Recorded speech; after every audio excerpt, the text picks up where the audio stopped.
One night, I needed to let my hair down. Kind of relax, wasn't looking for anything. I was at a bar, having a nice glass of Woodford with some filthy cherries. And I noticed this man checking me out. I was wearing a nothing too revealing, but a nice black dress. Low cut, just enough to tease the imagination. You can see the top of my breast, but that's about it. I saw him staring, so I decided to tease him, see if he was a real man, and had the balls to take up what he was putting out there, because there was heat in his eyes. I took my finger, slowly drug it up my breastbone, across my breast, up to my décolleté, played around with it for a bit, and I watched his eyes. Finally, we made eye contact, and I thought, this is it. If he blushes, I'm definitely not interested. But if he winks or comes over, definitely having a conversation with this man. And yes, he did wink. I was very much attracted, very interested. Owning up to being caught, owning up to checking out, made me feel like the sexiest woman in that room. And for him in that moment, I might have been. He signaled the waitress, wrote something down on a napkin, bought me a drink. Of course, Woodford, filthy cherries, of course. The waitress came over with the napkin and said, join me for a drink. And right now, I'm betting you're thinking, he's tall. You'd be right on that. He was tall, but I'm 5'2". He's definitely over 6 feet. And then you're probably thinking broad, shoulder, fit like a football guy. No, actually he wasn't. Tall, you have right. Runner's build, more or less. Very attractive. Not something I'm normally interested in, but the bravery, him sending over a note, and I'm always curious about the guy in the back that's quiet, that watches. So gentlemen, we do see you. After being brave, winking at me, owning up that he got caught, buying me a drink, of course I joined him. Think Han Solo with his arm relaxed back, because that's how he was sitting. And that turned me on. His body language told me he definitely was interested and he was open, which is a huge turn on. I could tell he watched me walk towards him, but the way he watched me wasn't in a oogling way, not in a creepy way. No, gentlemen. He looked at me very slowly, drinking every inch in, like a man that was thirsty, coming in from the very hot summer sun. That man, without saying any word to me at this point, made me feel sexier and confident than any man in my life at that moment. We sat down, introduced ourselves, and yes, did it lead to something? Oh, I'm not to that part yet. There was something about him, the coolness. When we talked, it was like nobody else was in the room. The waitress came by. He didn't even look at her. He took me in. He engaged in the conversation, made eye contact, and leaned in. Could you cut the sexual tension with a knife? Oh, abso-fucking-lutely. But you know what I really liked about this man? He talked to me, and there were very well-placed innuendos. See, I don't need a man that can throw sex out there, because that's the easy part. Besides, most of us ladies know it's the quiet ones that are the kinkiest. But having a conversation with him paying completely and only attention to me, having him converse with me, ask questions, and be genuinely into what I had to say, and be able to hold the conversation is fucking amazing. Even when I asked questions back, he may not have been as open as I was in the beginning, but he did answer them. That night, when I left, and let me tell you gentlemen, he knew. But what I also like in a man, when it gets to this point, when it does lead to the bedroom, and hopefully it does, that he takes control. Not in a micromanaging way, but lets me know in his touch, in his mouth, in his eyes, like he did at the table, that he's into me, that my pleasure matters just as his, because we all know you're very easy to get off. And when he wasn't sure, even then he felt sure. He would take his time, exploring and touching, listening to me breathing. He made me come at least 4 times before we took his pleasure. And gentlemen, oh, could he give pleasure. So my advice to you, as a woman of course, if you see that woman across the bar, go buy her a drink, or even just walk up and say hello. I guarantee you, walking up and saying hello is over half of your game. Having the confidence to approach us, because a good woman doesn't chase. We want to see if you're willing to work for it, just as much as you naturally should want to chase.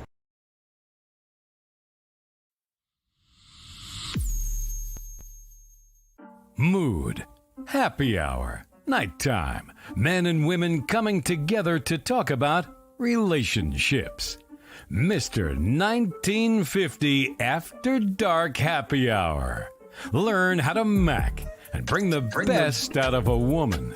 Bring your A game because without it, you'll end up broke and feeling weak. Here is your chance to ask men and women about the game. Don't be afraid to call in and shoot your shot or find out why you keep losing in your life. No dolphins or any pills talk allowed, only silverbacks. So, sit back, relax, smoke that cigar, and enjoy the show. Welcome to Ladies' Night. Now, it's time to chop up the game with the last traditional man on the planet, Mr. 1950.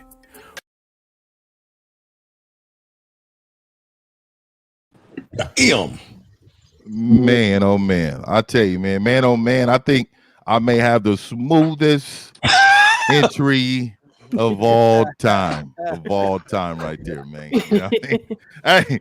Hey, welcome to the show, everybody.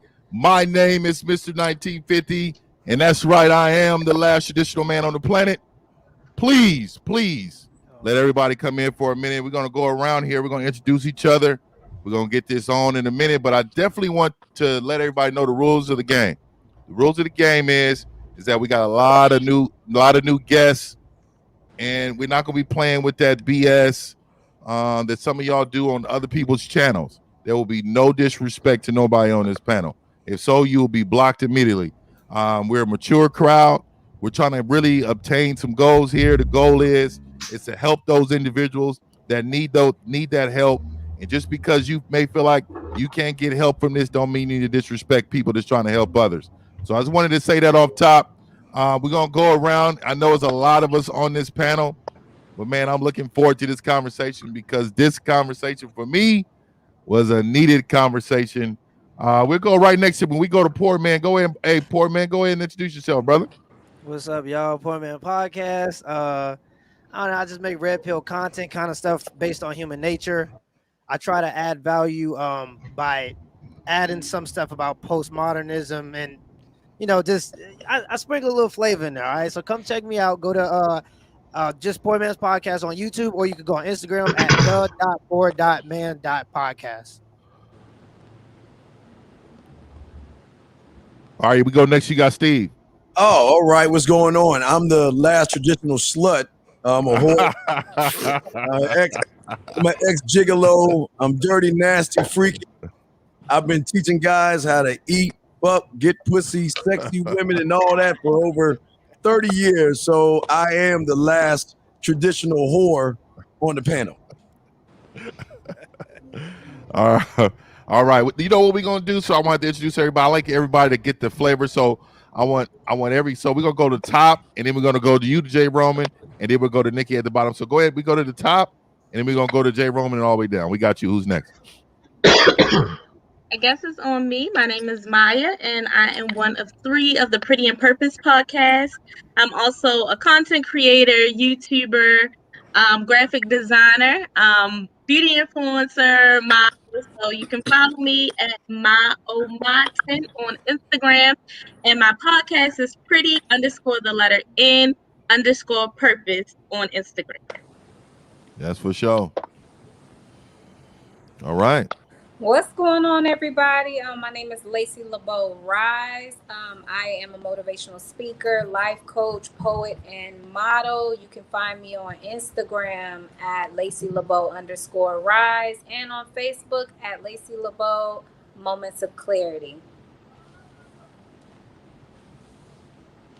What up? What up? It's your boy, Mr. Locario, the bad boy of the dating game. So shout out to everybody on the panel. Shout out to 1950 for putting this together. You know, Steve was like, yo, you have to come. You can't say no. So I was like, I can't say no. You know, so, and I'm supposed to be balls deep in my girlfriend April tonight. Do this first. So we still got some time. We still got some time for some stroke. Stroke happens sometime after midnight. Exactly, right. Oh, yeah. All right, we gotta be prepared, brother.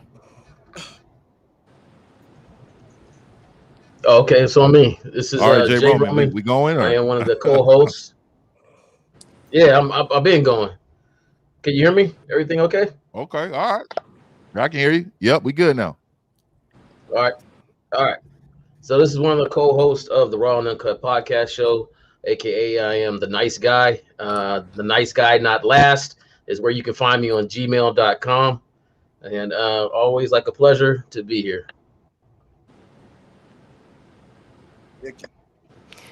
Hi, my name is Nikki. I was your intro. I'm the host of a show called In Bed with Nikki. My listeners share sexual encounters from their past. You can also find me on Full Swap Radio on Tuesdays at 3 p.m. and 10 p.m. Central. You can find In Bed with Nikki on all major platforms, Full Swap Radio. And I'm on Twitter and Instagram at DNikkiNIKKY162. All right, wonderful. What's going on, y'all? Courtney here, host of the Barbie Way podcast. I do YouTube. I'm a writer. I'm a student. I'm a worker. I'm pretty versatile. I'm happy to be back. Last time was dope. So I'm ready for the shenanigans tonight. Yeah. What's up?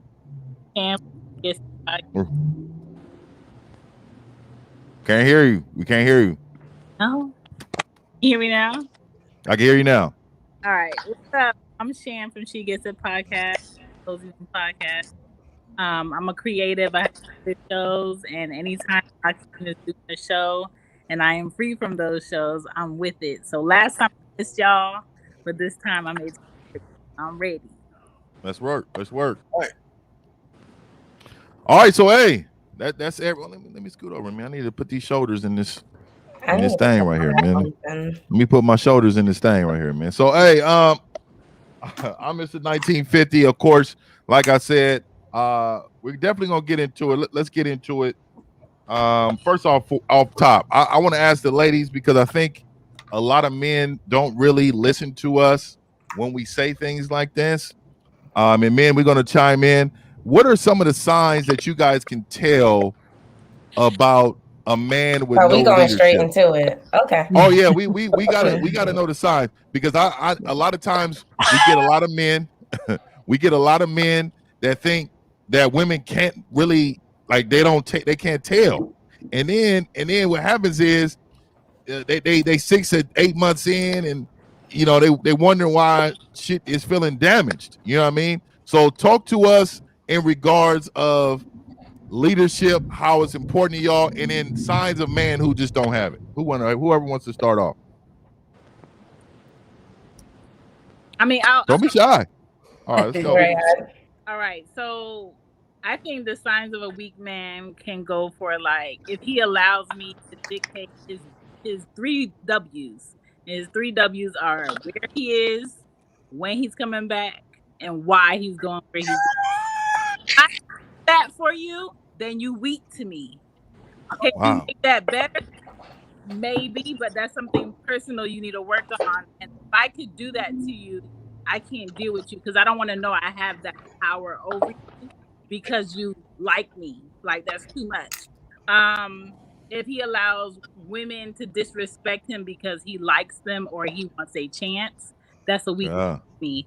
If he's always stressing out because he's trying to people please other people, it could be family, it could be friends, it could be people at work, it could be his perception on how people might perceive him. Oh, I don't think that I'm such and such.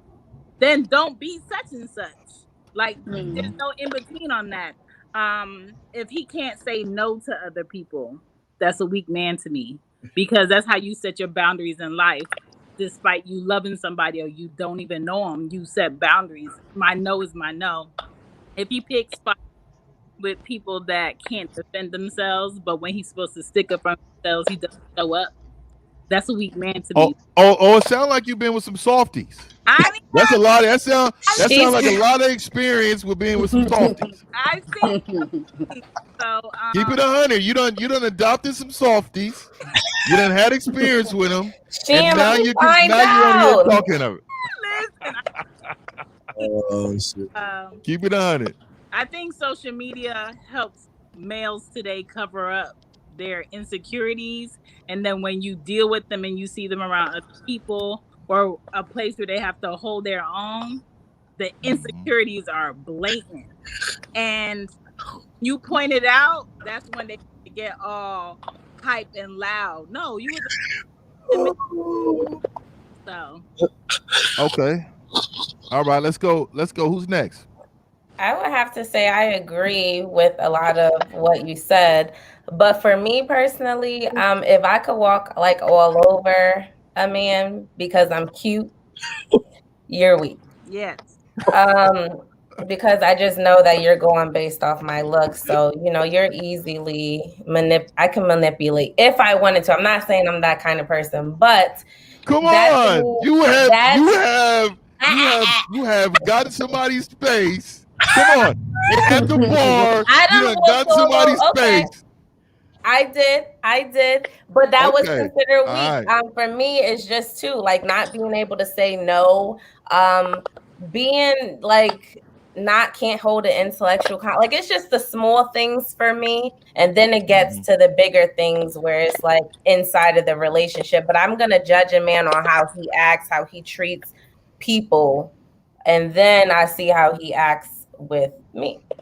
Yeah. I think in a relationship, a sign of a weak man is when he doesn't act with integrity when I'm not around. I want to be secure in my relationship. I want to be secure in knowing that, if temptation comes around, my man isn't going to easily fall into it. Right? He's not going to put himself in a position to easily fall into it. So I think a weak man is one that will, one, not act with integrity, and two, put himself in compromising situations and easily fall into those temptations. So let me ask you about this a little bit more. Integrity. So you expect a man in the beginning to the end to make sure they tell you the truth. You don't want no lying in regards of things that men find that you may find valuable. They actually lie about those things in order to achieve certain goals with you. Absolutely. I think that people should have a fair chance in saying yes or no, like, I want to be with you, or if I don't. So let's be honest from the beginning, and then therefore we won't waste each other's time. Give me my So I option. definitely think integrity is important. Okay, I like that. Let's go. For me, honestly, I'm just gonna speak just across the board. It's all relative to where a woman sees herself at the end of the day. Because for one woman, one attribute could be weak, whereas it's strong to another woman. You have plenty of women who, let's say from my neck of the woods, I'm originally from Oakland. For them, a lot of my friends from there, if they told their dude that another dude was checking her out and he didn't go handle it, that was weak. You see what I'm saying? But then that's not right. But then fast forward and you need your car fixed, but he can't fix it, then that's weak. Then fast forward from that, it's, let's say a woman who maybe wants a little bit more for herself, she might look at it and say, a man that doesn't do what he says he's going to do is weak.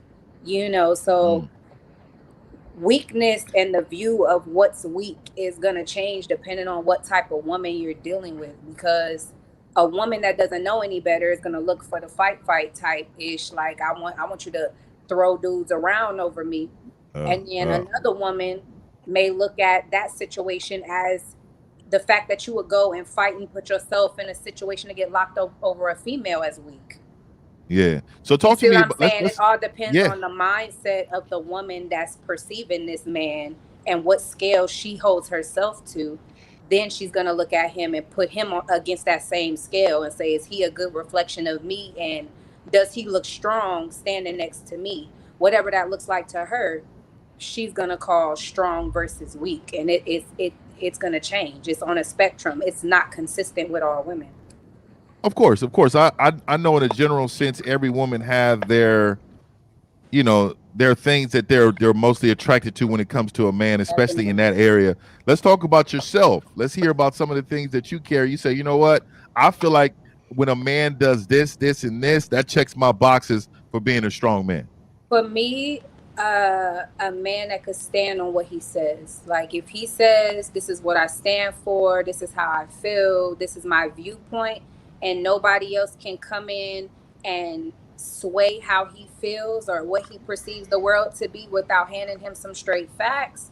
I think that's the strength of a man that could stand on his own toes and he's not demonstrating a follower mentality. To me, it's if you can't stand in that place for yourself, you can't lead me nowhere.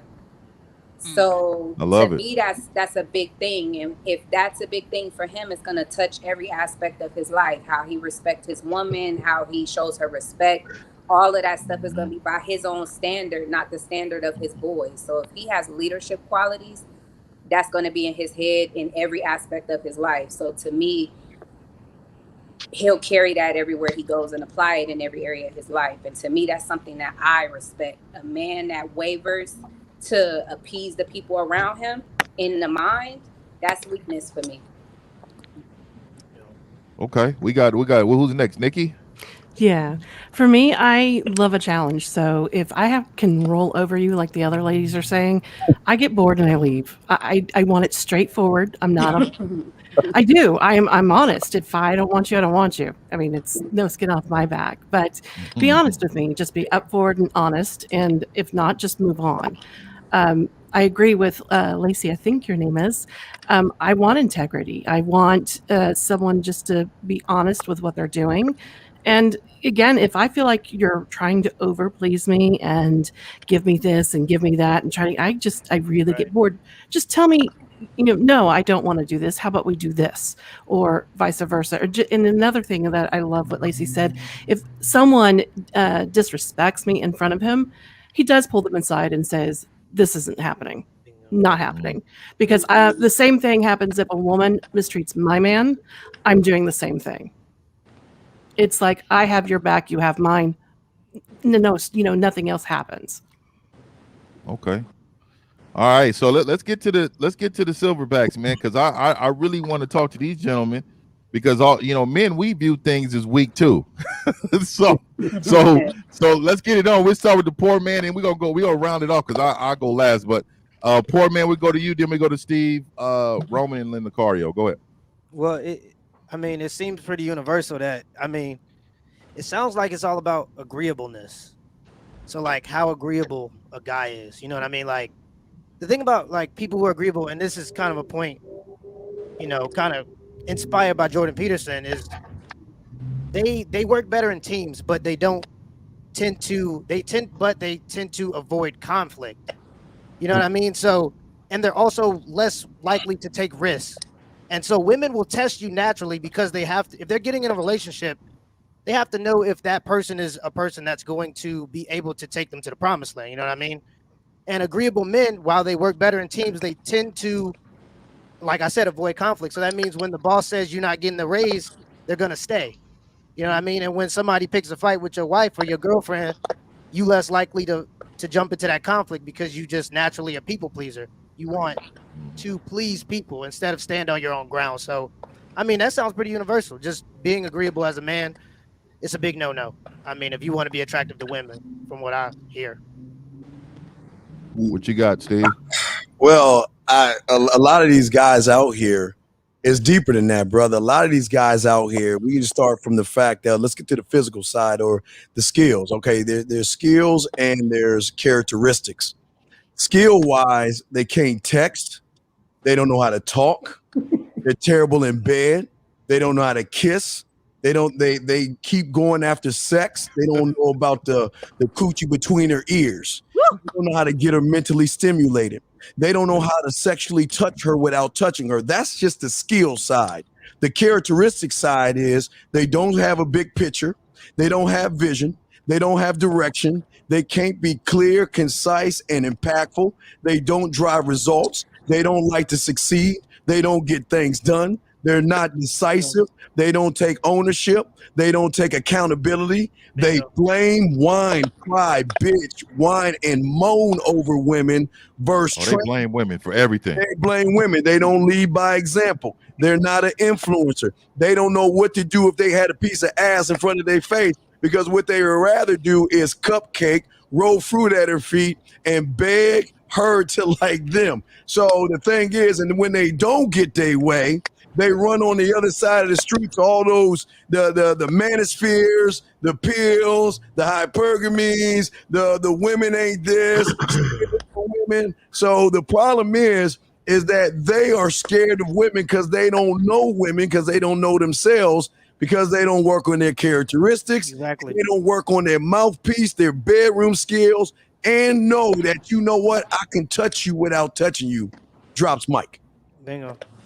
I got you, man. Hey, man, that's that grown man right there. That's that grown man groove. You can tell that's some experience with plenty of bottoms in his life. You know what I mean? So we're gonna all right, Jay Roman. What we got, Jay Roman? I know I got to follow that, and Steve hit it a lot on the nail right there. That's a lot said that I would definitely agree with. And the one thing I see is just weak on discipline.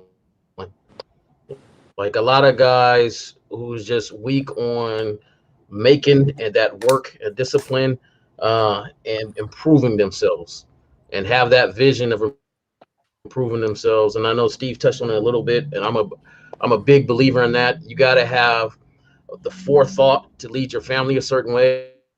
You got to have a vision to accomplish things. And if you're a lazy in your life and you're weak on,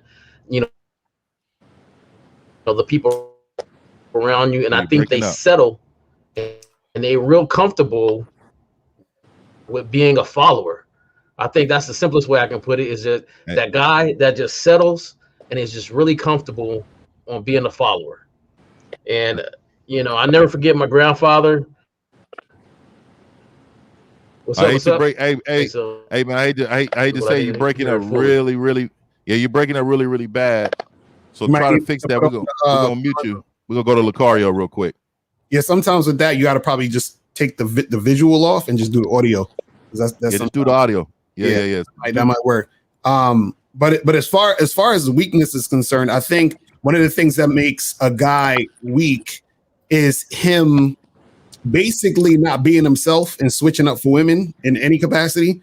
So I think a lot of times what happens is that, I feel like if you're a good guy, not a nice guy, like how we say in the game, we're not talking about that, but if you're an actual good person, right?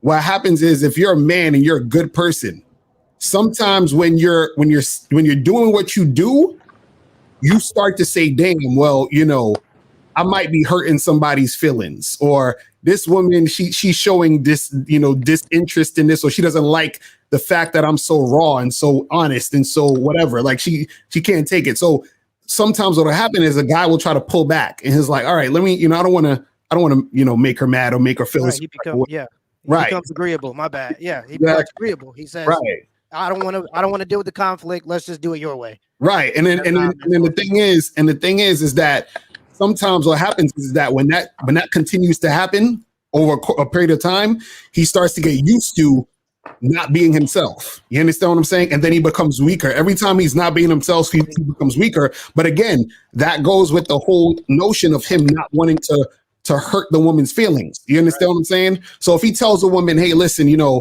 only want to see you on Tuesdays. You understand what I'm saying? And if she's like, man, I want to see you more than that, though. I like you. He's like, but, and he's being honest. So he's like, hey, I want to fuck your sister. You understand? Like, she's going to get upset at that, but that's him being honest. You see what I mean? But him, every time he falls back from that, that's him being weak. You understand what I'm saying? Even though it may hurt her feelings. You see what I mean? So I think that's the thing, with it, where it's like, it's that balance between him being himself and him trying not to be an asshole. You understand? Him trying not to be too overbearing in the situation. Because if a man is 100% being how he wants to be, it's a lot of times it's not really a pleasant, polite thing. You understand what I'm saying? So that's my take on that. All right. Yep. Yeah, and for me, like I think all men should be confrontational, and not in a negative way, but Disagreeable. ready, but ready for it, right? Gotta be Yeah, but ready for it. I think if you are a man who have your beliefs and a plan for any situation, like I always tell men, you need to have a plan first for the foundation of yourself. What does that look like, right? Then you need to have a plan for dating, and then you need to have a plan for relationships, all the stuff, the kids, the whatever your future lies. There needs to be a plan for it, because if you don't have a plan for it, then you're gonna look for answers where elsewhere. You're not going to be a man with the plan who can lead that person into a successful situation, right? So I think being confrontational, I've always been a confrontational guy. Like, so with other men, like I take everything with a grain of salt. I don't need to be cool with you.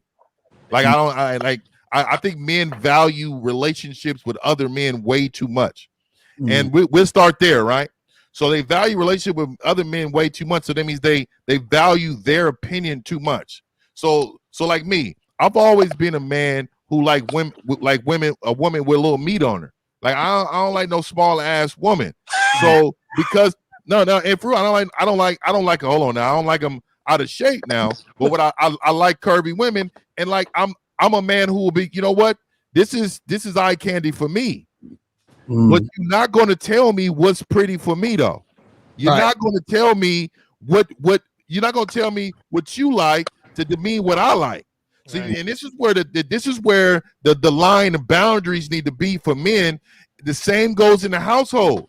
When you have a woman that's in your household and you have vetted her for a very long time, she understands the situation, how things are going, and then all of a sudden she's starting to be veer to the right, then you need to exit that situation.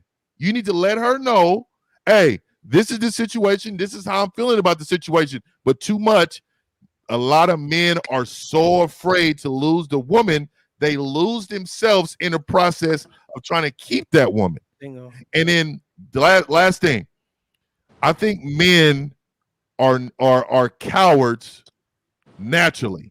Let me just tell you that. There's only a few men. That's tough there. Yeah, that's a big statement.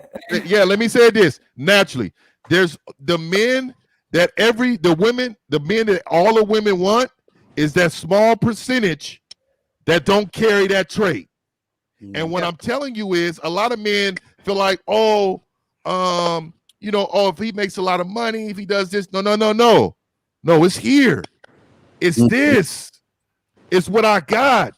And what I'm telling you is when they know they can hold hands with a man, can walk down a dark alley, and then be the same man who laugh and joke in the park and hug and kiss her how she like, that balance of a man, I'm telling you right now, those are who they go for. Stop all this thinking you need to be $800,000 in.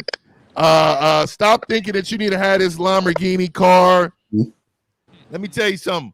I'm a cat who I make great money. You would never know that because I got a plan. And I think my kids are more valuable than myself. So I'm preparing for their life in order to be successful. So that's my plan. Ain't nobody gonna knock me off that stool. You got me? Anything, I know we can go around and just talk now in regards of this because I want to go into manipulation part next. Yeah. So anybody got anything before we change subject? Go ahead. Oh no, basically go ahead. My bad. Thing is leadership. As a woman, I don't want to lead a man. I want a man to lead me. And the only man that can lead me is a man with a plan and a follow through. So everything you said is based upon leadership. And these males today, they don't have leadership. No, they don't. Because you have to show me a man to get that title. Males today, y'all just males. Y'all not there yet. Y'all gotta put some more They work. just have a dick. Work on yourself. Well, certain ones you deal with are like that. Yeah. Yeah. I mean, it depends on who you're dealing with, but yeah, I think majority are like that though. I mean, That's it's true. because don't nobody want to take challenges no more. Yeah. Everybody want to allow somebody else to take the charge, and so the people who want to take charge, and that's why it's so easy right now to get on. because anybody. I mean, it's easy to get on, but it's just as quick to fall off, right? Too. It don't last. It's a quick fling, and then they go right to YouTube. YouTube. Yeah, and then they go right to YouTube into all those people blaming other people. See, what a man, a weak man looks for another man's high five. They look for another man's validation on him being without. You know what I mean? Because he can't talk to the woman, or he can't have a woman in his presence be submissive. All women are like this because they ain't like that with me. And see, this is why these discussions are necessary, because they're hearing it from the woman's mouth. A lot of time, men hear other men all their life in regards to this situation. They was raised by maybe their moms or something. They've been around feminine energy all their life.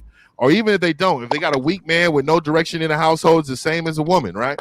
So at the end of the day, then he is around other men who's been raised the same way and who does not have the understanding on how to reset his life. He has to use his resources to reset his life. It's never too late, but it is going to be too late if you want to go to YouTube to find a way to fix your life. Anybody else? I agree.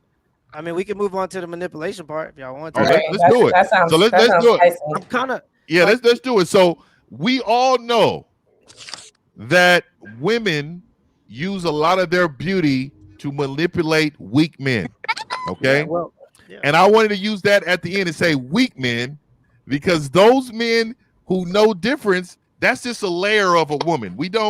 That right there is it's not important to me. Like, the best compliment I always tell fellas, the best compliment you can give a woman is how great she follows instructions, right? So at the end of the day, they're not used to hearing that, because they are in control from the beginning, because they use their beauty in order to control the man. You guys, ladies, please tell me, give me some examples of times that has possibly happened. It's okay to be out of the box right now. It's okay to be truthful and say, you know what, this happened. I feel bad.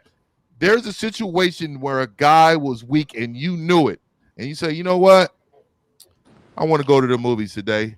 I don't really like this guy too much, but this is a great movie coming out. He's all right company. Let me text him and see if he's willing to take me out. Y'all, that's just an example.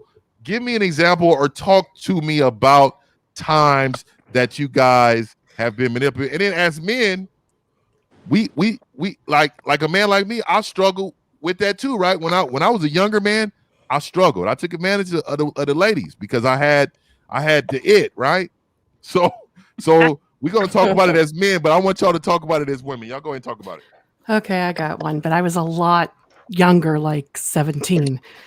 I was in between relationships, and I dated this guy who was younger. Never should have done that. And I knew I could push him around, and he actually went and stole shit from me. Sorry.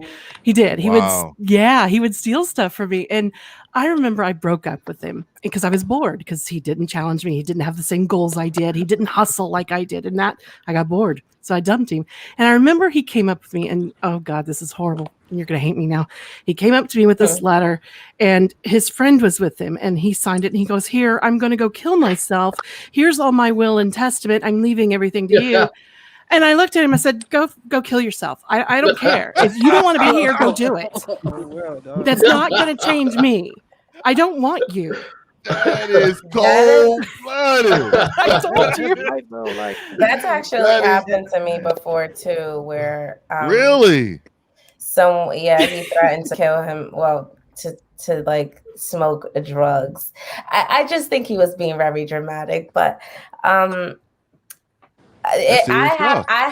have done that before too, where I knew I could take advantage, but it happened more so like on a vacation, because you can not be yourself on vacation and stuff like that. And again, people don't know you, and I don't know if that counts, but men are super easy. Like, men are the hoes out here because they, you can just hee ha in their face, and they're ready to just do whatever at this point. So, I'm getting me and my girls in VIP. I'm getting us bottles. I'm getting us this. And this was like when I when I was like in Miami nights or whatever. But it happened. And I just feel like if you wanted to talk to me, you ain't have to do all that. You could have just talked to me. But since you want to be, showbo, and then I'm gonna show you around. Pass them on to the ladies. So, Here you go. so if they're leading with their wallet, you're gonna take advantage of that. I did take advantage of that, but I don't do that now, because for me it's like, just because you bought me something, you're not about to be in my, like, just because you bought me a drink, you're not about to be in my face all night. Goodbye. I don't care about that, because I could do it too. I'd rather a genuine conversation. But men do that. Like, even the way they approach, like approaching me with your boys and you trying to be all like, no, I don't like stuff like that. But also they group try to holler. They try to come like together. Hey, buddy, come with me real quick. Let's go over here. That is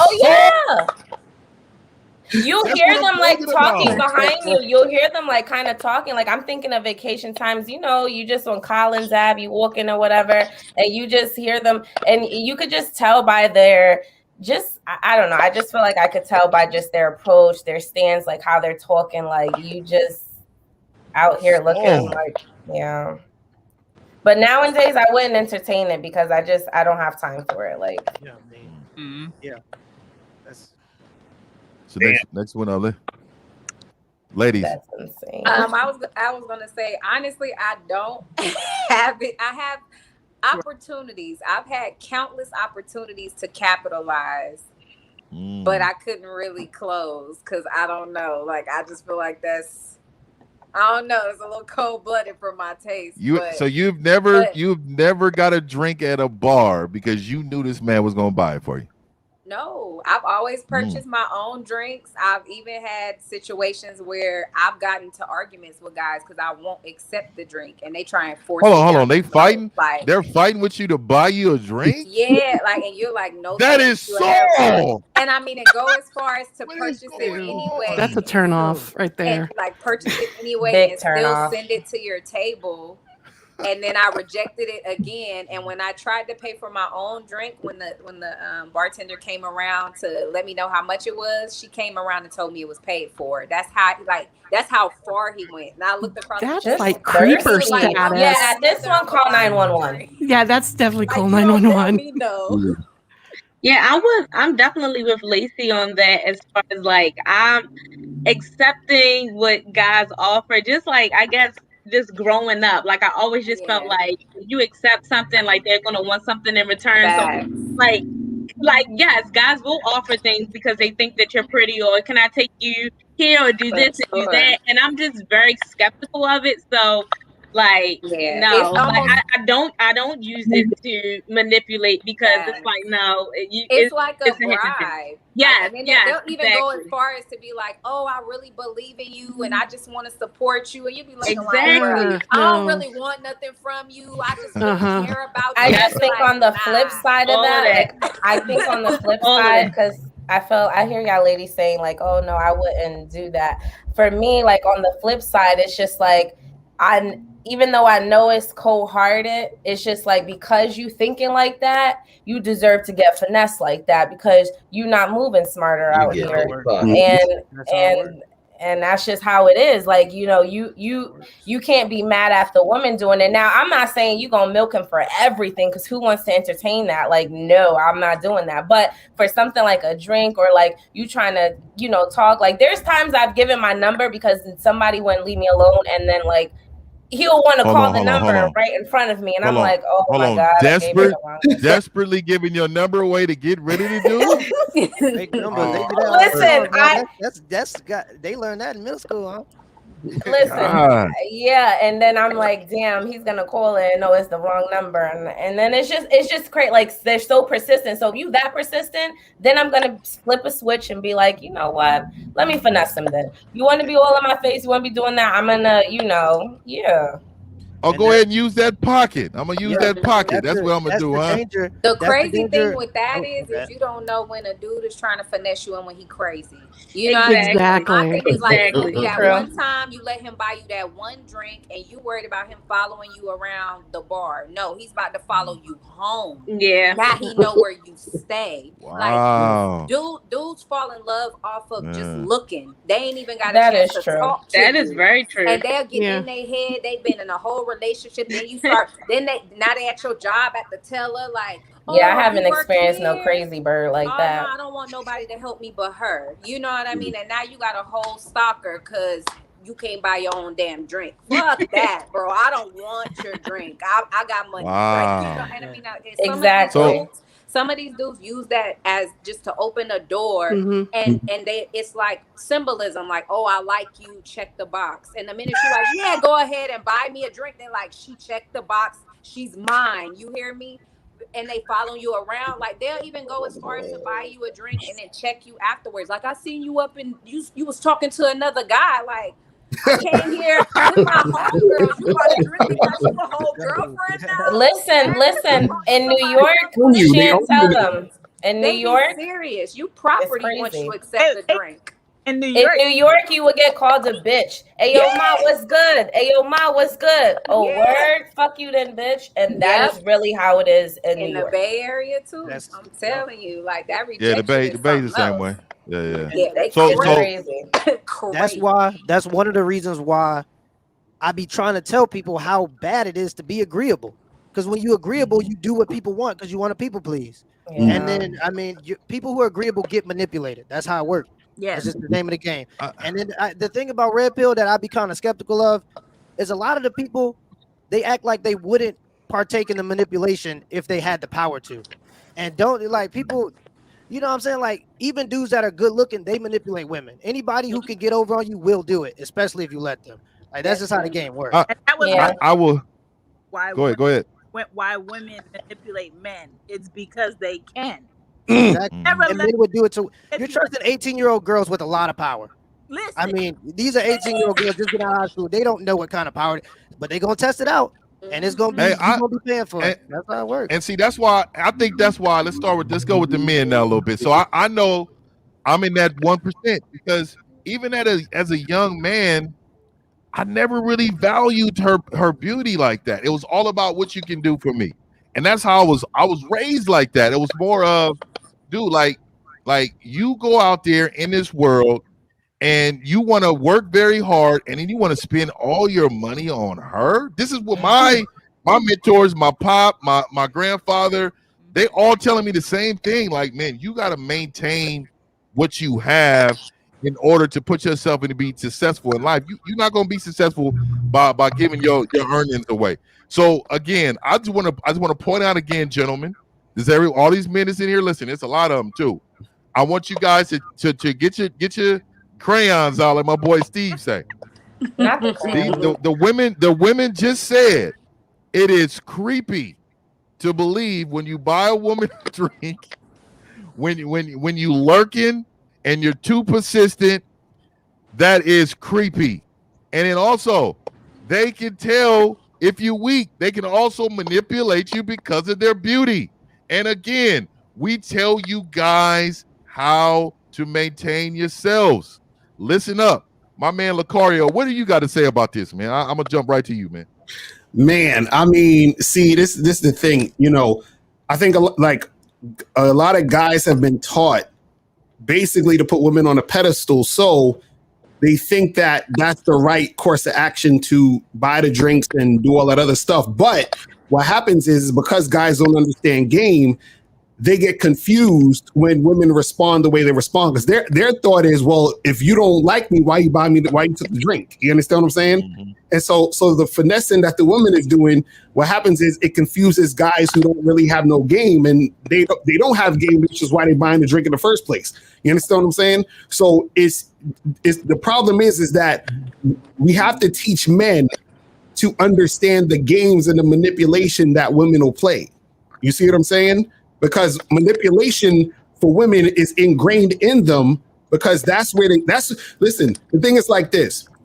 A woman has to manipulate a man in certain situations because she's not physically strong enough or dominant enough to make something happen without manipulating it. Do you understand what I'm saying? To get him to do what things she needs him to do. You see what I'm saying? So that's already ingrained. But the guy has to be smarter than that, to recognize and realize when manipulation is occurring, so that he don't get caught up in the nonsense. But when you don't have game as a man, what happens is that you start doing weird shit, like buying chicks drinks, following them around the club, calling them 10 times a day, doing all this other stuff, because you're so thirsty, because you have no idea how to attract a woman, because you don't understand your value. So you're trying to basically convince her and beg her to see you as valuable, or to get with you and see you as somebody she would want to be with. So this is where all that goofy stuff comes in. The woman is like, yo, this guy, he's a little too much. He wants some other stuff. And then the cycle continues because he doesn't see the error in his ways. You know what I'm saying? But that's my take on that shit. And another thing on what he just said is, when a man comes up to me and he's selling himself, well, I could get this and I could do yeah. No. Oh my God. The word. The opposite. Is I want you to talk to me so you can use me and get these things. And then that same man talk about how bitches ain't shit and this is all you sold yourself. You did, they do sell themselves. You just hit it. They do. Wow. So they give you the full resume of how they can spend money on you, and then they get mad when you take it, huh? Yeah, buddy. The backfire on that is when that man gets to a point where he wants a good woman, and then he gets one, he doesn't even recognize that she's good because she don't ask for anything. She doesn't want me to buy her this. I don't know what to do with her. Be yourself. Stop trying to buy a woman and be a man that a woman wants. Yeah. Let's go. Let's do this. Let's go, Steve. Steve, we got any calls? Any calls in the queue? Calls are free right now, sir. Calls are okay. All right, so we go Steve. Hey, gentlemen, y'all go ahead and call in too. We got 515-603-9373. Am I back yet? 51. Yeah, you back in. So you're gonna be next. I'm gonna go Steve, and I'm gonna go you, J. Roman, and we're gonna go Poor Man. Well, I got a few things that I wrote down. Most people don't, and a lot of people hate what these women are saying, but how much power do they have over the majority of these motherfuckers today? How much power does a woman have where motherfucking men created a manosphere to bitch about women? How much power does a woman have where men create pills and hypergamy and all this shit because of a woman? And the thing is, this goes to show you how much game women have on their pinky than most men have, because women don't get it twisted. Women are smart enough to play stupid. Women know how to run men the way they choose to run them. Number one, they know how to run the game. Matter of fact, because most of you guys can't even answer the question. Most of the guys that are bitter about women, they can't even ask the question, what can you give her more than her fingers and her dildo? Think about that. What can you do? What can you bring that will give her more? Because she doesn't need you. She's got her fingers in her dildo. What can you give her more than that? As you can see, these women are telling a lot of you guys that, you know what? You ain't shit. And you know what I love the most about these women and women out there? It's nothing like laying in the bed and having her lay right next to you and the phone ring and it's you.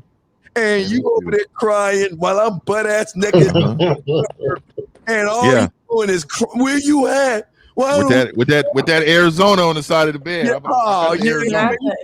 just sitting back chilling, and you know what? Just listen to her bitch about you. Why you weak? Why you a sucker?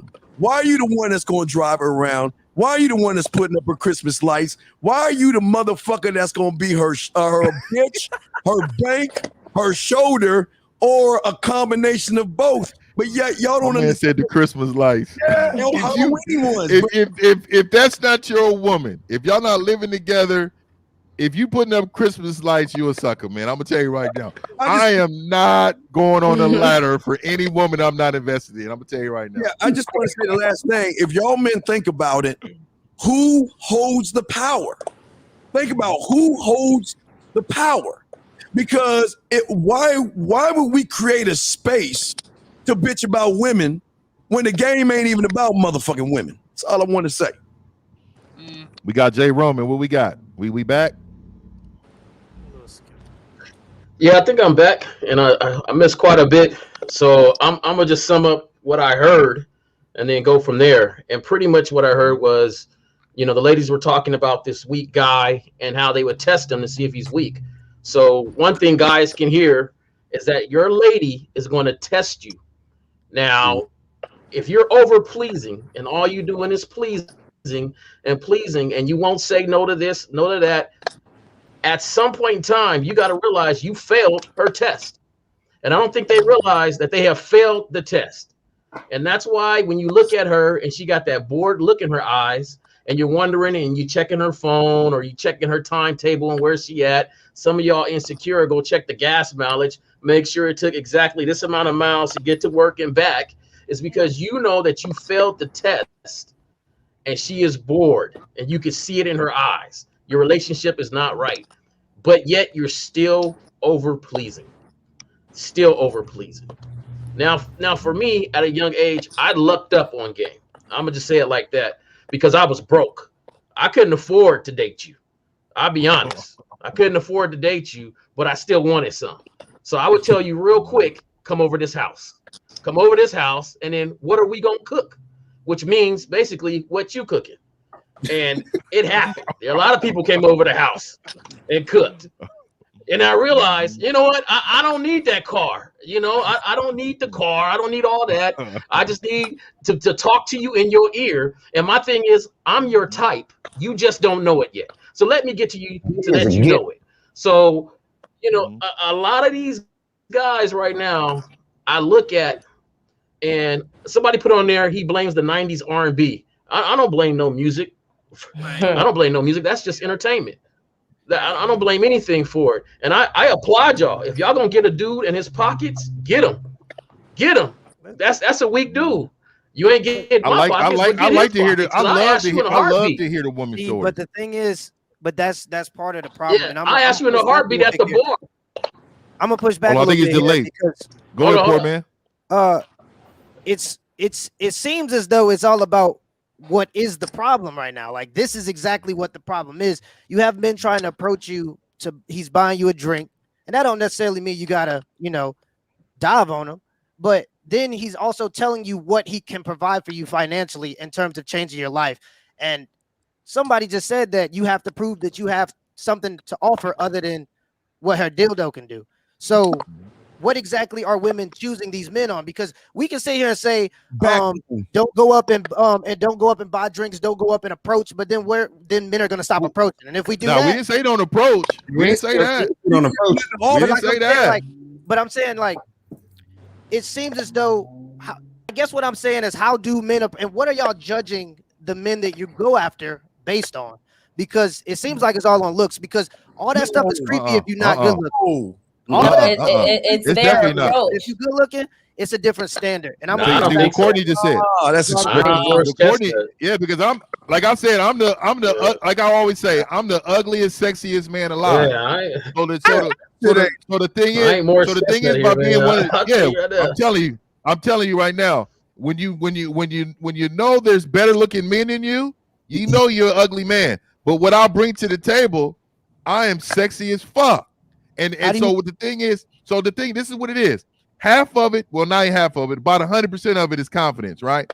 My confidence approaching to this woman, because there are men that are not attracted. Women don't find attraction in looks all the time. There's naturally attractive men, right?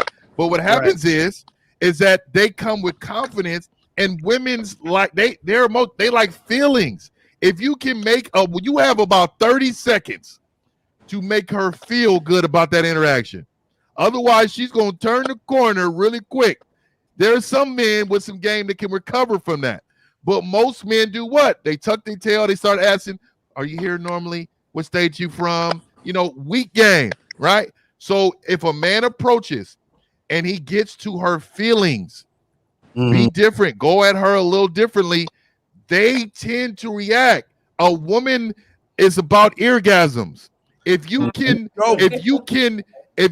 dig deep into her soul within 30 seconds to a minute, you get a hold of her. That sounds like manipulation. I'm trying to tell you. This That's not manipulation. because I'm delivering what I'm good at. I am good at making you feel good. And I will make you feel good the rest of your life. This is Kaepernick. I was gonna say Daddy. Look. You gotta understand something. You gotta understand something. No. This is the thing. Okay. Check this out. Let's say a girl is on Tinder. Let's say a girl on Tinder, or she at a party, right? Let's say she got 15 good-looking dudes try to holler at her. Which one you gonna pick? What you mean? If she got 15 good-looking dudes trying to holler, which you gonna pick? They all the one she most attracted to. Okay, so have 10 good-looking people and be attracted to one of them more than the other. No, but my point is they're all good-looking. So what separates I'm not saying that confidence don't matter. That's a mistake. But I'm also saying that looks matter too. No, it doesn't. So we're not gonna act like looks I'll say this. I'll say this. Looks directly affect your confidence. That's not true. That's fact. Definitely No. Let me tell you something. And I will tell you, this is, and shout out to my boy Ephraim. If y'all knew my boy Ephraim has keloids on half of his face. He's a darker brother. He looks oily all the time. It's my dude, and he will square off against any man that want to say something. But women, they love him. Let me tell you why. Ephraim is one of the funniest cats you would know. And when I tell you he gets women because he has no type of he's not waiting. When we go into the spot, Ephraim is down up over here talking to 5 women right now. And what I'm telling you is he like, hey, bro, I got one for you. Come up over here, meet this one. I don't have a problem with meeting nobody. But he will bring you over here, and all of a sudden, the game is changing. Now he's pulling one. He's talking to her. When I tell you he makes them feel good, and that's what I'm saying. I visually see it on a regular basis. And then men's excuse would be, oh, well, if he looks like that, then he gets the bottom of the barrel women. No. These are women who want to feel good. Most to all women want to feel good. That's it. So the thing is, it's right there. So if you can get to that, it's easy. It's easy as pie, man. Call, sir. We got calls. Oh, we got a call. We got one call up for me, and then we get right to you, brother. I'm trying to rock. We're going to get this interesting, though. Okay, yeah. And I think it's because if there's an age difference. No. Have you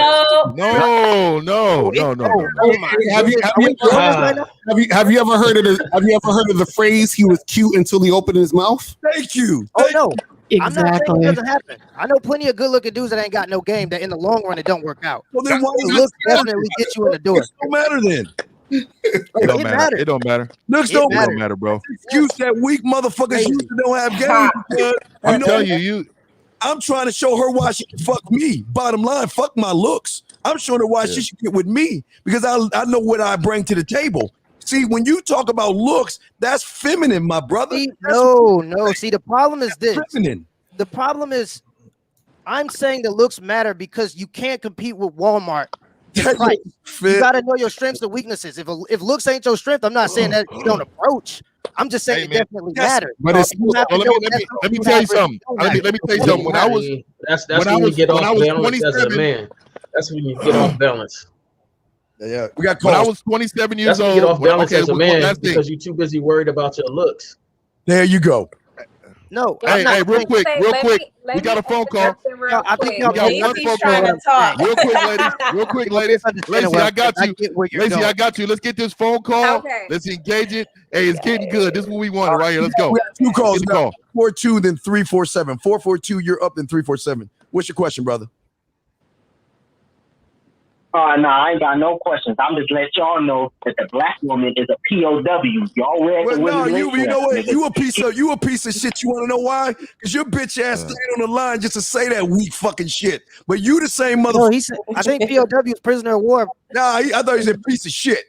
Prisoner of war. You saying prisoner? I think it's gonna go into the slavery talk. I'm sorry.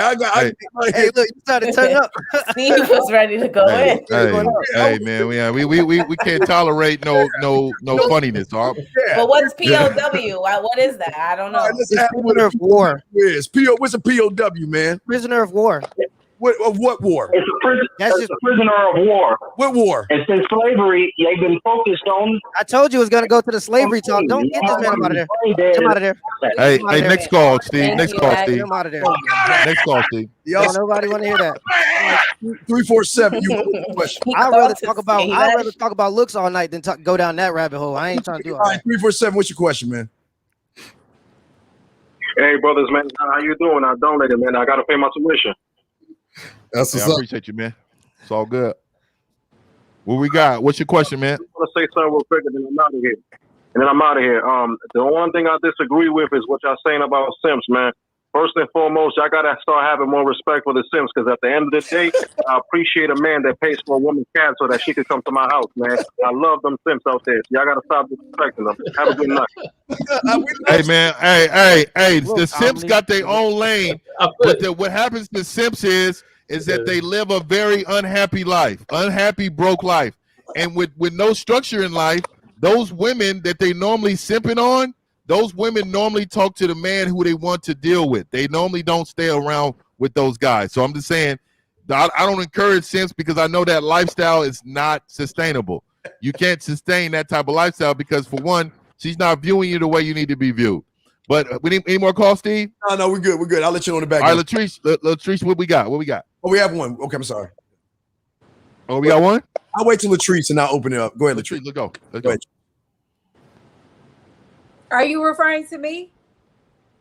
Yep. Yeah. Go My name not Latrice. I can't hear. I didn't know what shit. Yeah. Go ahead. Okay, so what 1950 was saying about making her feel good, I agree with all of that. Now, this might flip it into a different direction, but y'all ladies tell me if I'm lying. Thank you. In my opinion, a woman already knows what she's gonna do with you before you even open your mouth. Your job is to not fuck it up. And more men talk themselves out of the pussy, getting some than they do. So Lacey, she has already made a decision whether she was gonna go home with you, whatever the situation is. You cute, she'd have been like, I like his lips, whatever. Thank you. Then you get to talking and you say some weird shit. And she's like, no. Exit stage left. So Lacey, have you ever situation that you basically you just proved our point. That point has nothing to do with looks. No, I mean not necessarily, but looks do play a factor. Like, what are we doing? That's what initiates it all. Yeah, right. If I'm not attracted, but if you open your mouth, thank you, ladies, keep talking. But what she said is right. You can talk yourself out of it. You could, you could be fine as hell, and then let me ask you a question. So if I have a product that costs $1,000, and then you say, here's $1,000, and I say it's not for sale, did it matter that you have the $1,000? Are you asking me the question? Yeah. If you got $1,000 and I got something right here and you want to buy it and I'm like, it's not for sale, does it matter you got the $1,000? Yeah, because I could take my $1,000 elsewhere. No, I'm talking about for that thing you want right there. Does it matter? Well, I guess not, because it's not for sale. That's what I'm saying. So does it matter you got the $1,000? I'm worried about I'm trying to find where that fits. So my point is that I can look good to one woman and not look good to the other woman. So even though I'm good looking, it won't matter if that girl doesn't see that I'm good looking to her. You see what I'm saying? And then on top of that, the girl who's not into my looks, she could still want to fuck with me because she starts to feel me or just likes me because of other shit. That's what I'm saying. Right. So I agree with you that we're not saying that looks don't matter in the scheme of things. What we're saying is that the looks isn't the end all be all or the most important thing. That's what we're saying. Yeah, and that's what I think we agree. But I heard word for word verbatim that looks don't matter. I mean, I heard that word for No, word. no, and but we're that's just, when I we're just, kinda was you like, know, you use all it right. as an we're just saying that in the other, in the other side of the context. Just like I can say getting a degree doesn't matter to get a good job. Now, I could also say getting a degree matters to get a good job. They're both right, but you don't need a degree to get a good job. You don't, but it certainly helps. No, okay, fine. There we go. I mean, that's what I'm saying. Look certainly help. That's all I was saying. We got. You can't But compete what we're with saying Walmart. is, it don't matter what you look like. If you don't have game, man, you let me won't say something maintain it. this. Let me say Right? this though. We Let me know say that, this. right? We know that, right? Can Yeah, we say no, that? I got a question for the Jay ladies. Roman, on this. Jay Roman, you y'all right are there. assuming. It seems like y'all assuming that I'm saying that it's the only thing that matters. Not at I'm all. just saying you have to Not at know all. your strengths and weaknesses before you go and approach. If your I strength is don't- not looks, don't rely on your looks. You're gonna have to have some Your mouthpiece. strength. If you don't have no mouthpiece, Weakness you if can you get don't away know- with it with looks. If you're looking for know if ways, the girl is gonna think you're cute or not. How do you know she thinks you're good looking or not? you don't. But there are some people that have gotten the attention enough That's that why knows that they're confidence. universally You gotta pretty attractive. just No such you thing gotta as just go. You gotta go. Hey, Jay Roman. Hey, let Jay Roman Yeah, speak, and and then we'll go on. Got a call. I mean, I'm hearing you, but that's the guy that's creepy sitting over across the other side of the room because he think he looks so good, just staring at him down. You know what I'm saying? Where he walks up, he don't have a lot to say. He don't like to carry on the conversation because, as you put it, you know, his strength is his looks. So he comes up with his looks, and you know, when he goes to approach her, and he don't say, he don't have a lot to say, so he talks himself out of it, as what they said. Like he just talks himself out of getting it because he really don't know what to do while he's there. So all I'm saying is that okay, yeah, everybody has to have some sort of attraction to Yeah, I agree somebody. with poor Now men in that certain attraction can be ways. different things, but you gotta go ahead. mentally have a balance about yourself. Like it don't matter. Some dudes work Exactly. out and they looking good. They go to the bar and they sitting there, got their shirt halfway on, opened up and stuff like that, and then they staring at somebody, you know, over here having a good time, making them laugh and talk, and wondering how come they not coming over his direction.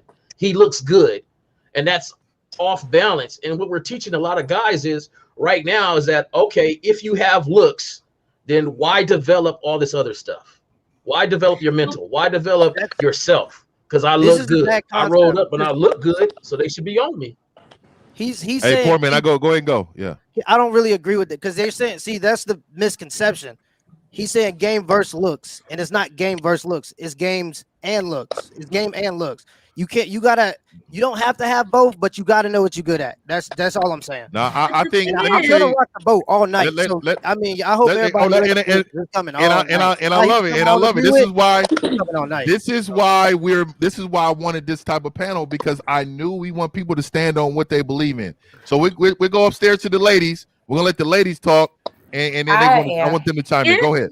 Like what I mean, I think that like one thing I won't assume is that like just because you know a bunch of people have told me that I'm attractive, like I don't assume that everybody will think I'm attractive. So I never go into a space and think like, oh, I'm gonna get this person or I could get that person, and just assuming that everybody is gonna think I'm attractive. And that's the same thing, with men. I feel like a lot of men automatically assume like, oh, I think I look like they think that themselves like, oh, I think I look good, so I can just approach this person and they're automatically like gonna like me. I think we need to realize like everybody has their own like taste in what they like. So just because one person may tell you that you're attractive, that doesn't mean that everybody finds you attractive.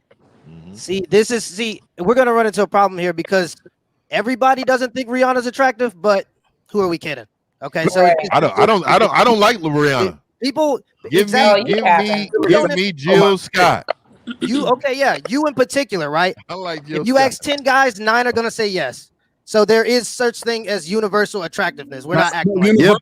We're not acting like that. There are people that can walk in a room and say I'm attractive, and most people in that room will agree. But most is not universal. Universal means 100%. So if one person says no, it's not universal. Okay, if we're picking with words, I'm sorry if I use. We are. So let me. 9 out of 10 people, if 9 out of 10 find you attractive, you're pretty attractive. All right, and you can. What are we doing on call, Steve? We are. Let me check real quick. What happens? So, ladies, let me ask you guys this question, because you already said that the person can talk you. His job is basically not to say something stupid to mess it up, right? Right. So, can he talk himself into something? Yeah, that's game. Listen, He what could. Paul say? He said, as soon as he buy that wine, I'm coming up from behind. Like, exactly. How many times did he say he's black and ugly as ever? However, he's still getting pussy. Like, you just have to know who you are before you step up to a woman. And a woman can always tell if a man has the confidence and can carry out what he's saying. Point blank, period. Now, Yeah. yes, a man can be like, I want to initially talk to him, but because he said whatever, and I'm actually enjoying myself and I like what's coming out his mouth, demeanor, I changed my mind. Yes, he can talk himself into something that he wasn't initially getting. Exactly. But the thing is, a lot of these males out here today do not have that confidence to carry that out. Yeah. And it's almost like these men nowadays are just more feminine than you. You know, they want to look more better than you. They walking around with purses and anklets, and it's very confusing because there's a difference between being masculinely attractive and being feminine and attractive. There's a difference. What do you but on if a you're man? coming up with Yeah, perfect because you arched saying eyebrows, anklets. A forget it. masculine attractive man isn't wearing anklets. But that is what men are wearing. That's what I'm saying. Yeah. They're trying to be What- more feminine, and to me, that's What is not the anklet? like an ankle bracelet, like a like a You talking girl about wears to the men wear beach. that? yes, like a yes. It's See, a thing that some people do, a small minority of men, but that's not a thing. Like, That's our fault as men, because I'm the guy who's gonna say, bro, what the F is that? Why are we doing this? I mean, but it And see, I started think from we the gotta- skinny jeans. It started from Yes. wearing the backpack. It started from it's No, it like didn't. everything is being Yes. more Yeah. feminine Yeah, in the men- men, and they think that's attractive Trent wore because it. Hey. that's what entertainment is showing, Men- and that men shows start- a weak man. Men start carrying too much. I've said this a long time ago on my podcast. Men carry too much accessories. Like that's a problem. Like I have my wallet, my ATM card. That's it. Like, that's only, what is this whole bag they put across their chest now? And like what's in the bag? Like what do we need in the bag? I said that. What's inside the bag? Because I know what's inside my purse. What are you carrying around? But this is what I'm talking about. So look, I could tell Latrice we got something what's to say. in my bag. Lacey, I'm sorry. Why I keep messing her up? Why do I keep saying Latrice? You know what it is? I got my bad. Look, hey, my cousin's name's Latrice, so shout out to Latrice. My bad, and I didn't mean to make you sound like that, Latrice. I know you're gonna call me later, but Lacey, please chime in because I see your facial expressions. I need you to chime in on that. I wasn't aware of these men doing all this, so I'm like, I don't know. I don't know if it's They are. Yeah, if I ever saw an anklet or a. You don't. You don't. You don't. Let me tell you why you don't see it. You don't see it on a physical level. They hold the purses and dresses on a mental level. Mm-hmm. You is bitch like women. All they do is go over to those manospheres and those places and bitch jojoba oil women. So they wear shoes, they wear oil, they wear anklets on a mental level because all they doing is bitching about women who don't even give a fuck about them. They ain't even these women ain't thinking about them, but all they do is get cuddle parties with other dudes. That's gay. It's asexual. It's Get like- with other guys wearing purses, dresses, and shoes, bitching. They're in the comments saying they put stuff in here, so I'm a little. It's drugs. They have drugs in the bags. that's heavy stuff. And jojoba oil. Here's the thing. Jojoba oil. What's jojoba oil? Who's the sister in the top left? The one that talked after I talked and literally explained the point that I made. She talked about Biggie saying he black and ugly, but he got this and this and that. He knew his strengths. Biggie is a millionaire. I mean, he knew his strengths and weaknesses. He knew what he had. He to had offer. money. He That's knew what he different. had to offer. Did you know what you have to offer a woman other than a dildo? But listen, he knew what he had to offer and stood on it. That's what made him attractive. He And was what? we can't do this whole men are dressing feminine. Come on now, we gonna act like They Prince didn't exist. are. We gonna act like Prince didn't exist. We gonna Don't act like mention Prince though, because Prince did not that exist. That whole era was doing that. Prince, You look no, at the- yeah, you look at no. the old So kings let of hold England, on. they were Let me dressing just pretty say this. feminine. Like, what are you Prince, talking about? They were literally wearing The whole era. Men, Nah. hey, real men don't count Prince. This is what I'm saying. I don't count Prince. I don't count Cameo.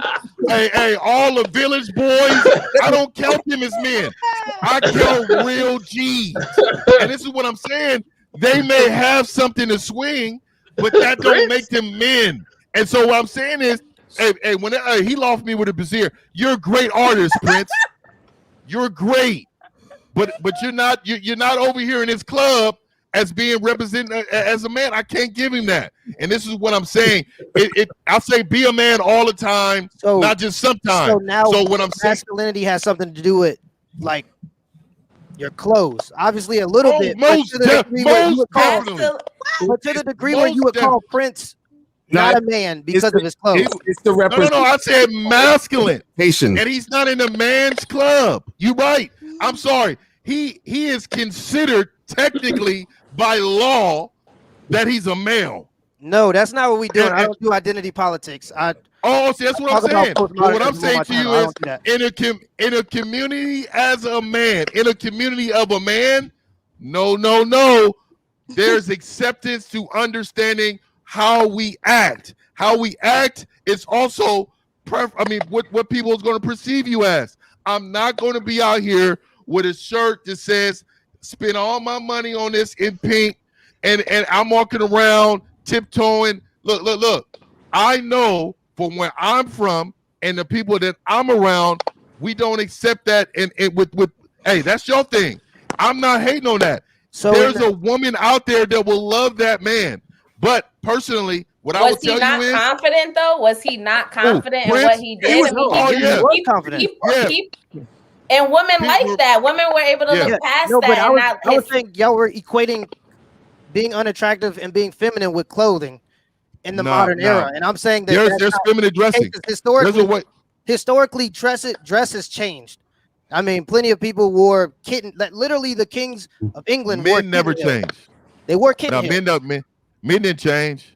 But also you have to understand the context in what the situations were, meaning that if in a specific context, if we're saying that women who are the feminine wear dresses, and if you're wearing a dress, you're doing some feminine shit. It's that simple. You see what I'm saying? Like that's just the end all be all of it. Because if we're talking about the materialistic world or the material world, and we're saying, hey, women paint their fingers and wear lipstick and all that other stuff, and if you're doing that, then you're basically being feminine. You see what I'm saying? So are you talking about in the modern age, or are you talking about historically speaking? No, I'm talking about in the modern age. You see what I'm saying? So what I'm saying is the context. So if in 2021, you know what I'm saying, and women are wearing dresses and wearing makeup and wearing nail polish, and you are a man, wearing nail polish and wearing dresses and wearing makeup, you are dressing in a feminine manner. That's all it is. It doesn't mean you're still a man technically, but you're representing femininity in the way that you're presenting yourself in the way you dress. You see what I'm saying?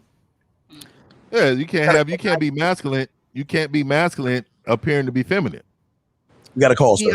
I'm not disagreeing. I just feel like we have to stop mentioning entertainers because their money makes a difference. People were fucking with them regardless of how they dress. It was because their status, who they were. Without all of that, what would they be doing? The problem is the only people that I can bring up as examples would be people that were relevant and people that mattered and that had power.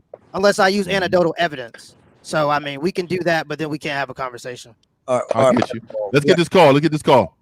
Area code 614. What's your question and comment or statement? 614.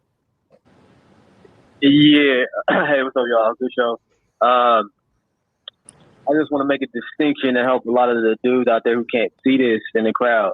There's a distinction between a woman saying you got to be man enough so that you can step up to try to prove something to her, and she can still cover up her bullshit. There's a difference between that and you stepping up and being a man for yourself because you know you deserve respect. Because they'll try to play that game on you too. They'll try to say, oh, I want a man to do this or that. He's strong, but they mean strength is in being subservient to me. You know what I'm saying? Like, you're under pressure to be a man and show me you're man enough versus just being a man. because you know you deserve respect. And I think with the I'm trying to understand that. I'm trying to understand what he's saying. I don't understand. I think he's saying the difference between being a man because that's what you do and being a man to try to impress a woman. Is that what you're saying? Yeah, that's what he sounds Yeah, like. yeah. Because some of them will take advantage of that. Like some of these ladies here, some of them were letting us know to step up to be a man. To it was good advice, so we stop being weak. But in other ones, you can hear there was some nuance. They were saying you need to be a man because I'm the shit, and you need to prove yourself to me. And it's like some of these women ain't shit. I mean, a lot of these women ain't shit either. And they use these conversations to cover up the fact that they pussy done. You know what I'm saying? It ain't all that. Let me say this. So hold on. Let me get this. Let me get this one. Let me get this one, Steve. Hold on, Steve. Let me get this one. Hey, so 1 second, caller. So what I want to say is that like we have to understand as the men who actually choose the women. Yes. We choose the woman. And then for us to choose them and then complain about it, whose fault is that? What I'm saying is you can't choose the woman and then say, she was acting like this. She's acting like a woman is going to come with past walking. She's going to have a whole baggage with her when she comes to you. It is your job to remove all of that and build up this woman that you can see every day who's on your same page and understand that she's building with you in life. So look, for that, some of them don't even work with. Some women you don't even need to work with the bag. You just don't. I'm too old. I don't deal with. I don't do mental health. Like I'm an honest man, right? So like I don't do medication. If you got medication, all that, I'm gonna keep it real, y'all. I'm an honest guy. So this is my thing. I don't fault men that do, but like I'm older. If I was younger, then I could probably get in that fight. But what I'm saying is, when you're an older man, I don't suggest you deal with too many problems. I'm 40 something. I'm 43 this year. So what I'm saying to y'all is that at 43, I'm not fighting the battles I would at 23. Like if she got qualities, but she got a couple of mental situations, then hey baby, we can deal with this and we can make sure. But look, I'm not dealing with nobody right now on medication. Like if you on any type of meds and at all, I can't. On meds. Well, I'm just telling you, I can't. I'm not dealing with that. I don't care. Let me tell you about the number. I don't care about none of that because soon as I find out there's medication involved, I'm pretty sure I'm not going to be involved. Because at the end of the day, I respect her enough to know myself, and I don't want to destroy her perception of what this man is. So I'm going to be honest with her and tell her, you know what? I think it'd be best to you find somebody that's going to nurture that part of you because I don't have that in me. I'm a man who needs a woman who's ready to be coached up, who's ready to listen to some instructions. That's it. Who's ready to be a part of the program. And that's just me. Go ahead, Steve. No, but brother, what I don't understand is all I'm hearing is. But brother, all I'm hearing is boo-hoo. Like whine about. But brother, all I'm hearing is boo. We got other calls, but real quick, 954, we're bringing enforcement. All I'm hearing is boo-hoo. When are y'all gonna connect the dots? That women don't come out the motherfucking box perfect. I love what Mr. 1950 said, because if I'm coming from a bad place, a bad man or whatever else, and he looks at me and says, this is what's going on here, and he takes it by the reins, he's challenging me. And I need that. If you can't challenge me and run exactly with me, I'm gone. I'm bored. I'm gone. But knowing that he can step up and say, this is the game, absolutely, I'd bake him anything he wanted. Nick, so that cuts off the bitching. That's what I'm saying. All you guys come with excuse type shit. This is what we're trying to teach you how men are. You're going to do it my way or you're... Lacey, you're next, Lacey. You're next, Lacey. What I was gonna say is based off of his comment saying you're either going to be a man or, you don't become a man for a woman. What ruins it all is there are an obscene amount of men that their validation to their manhood lies with their woman. And the minute that you're in a relationship, and my thing is like if you're in a relationship looking for your manhood, you don't have it. Wow.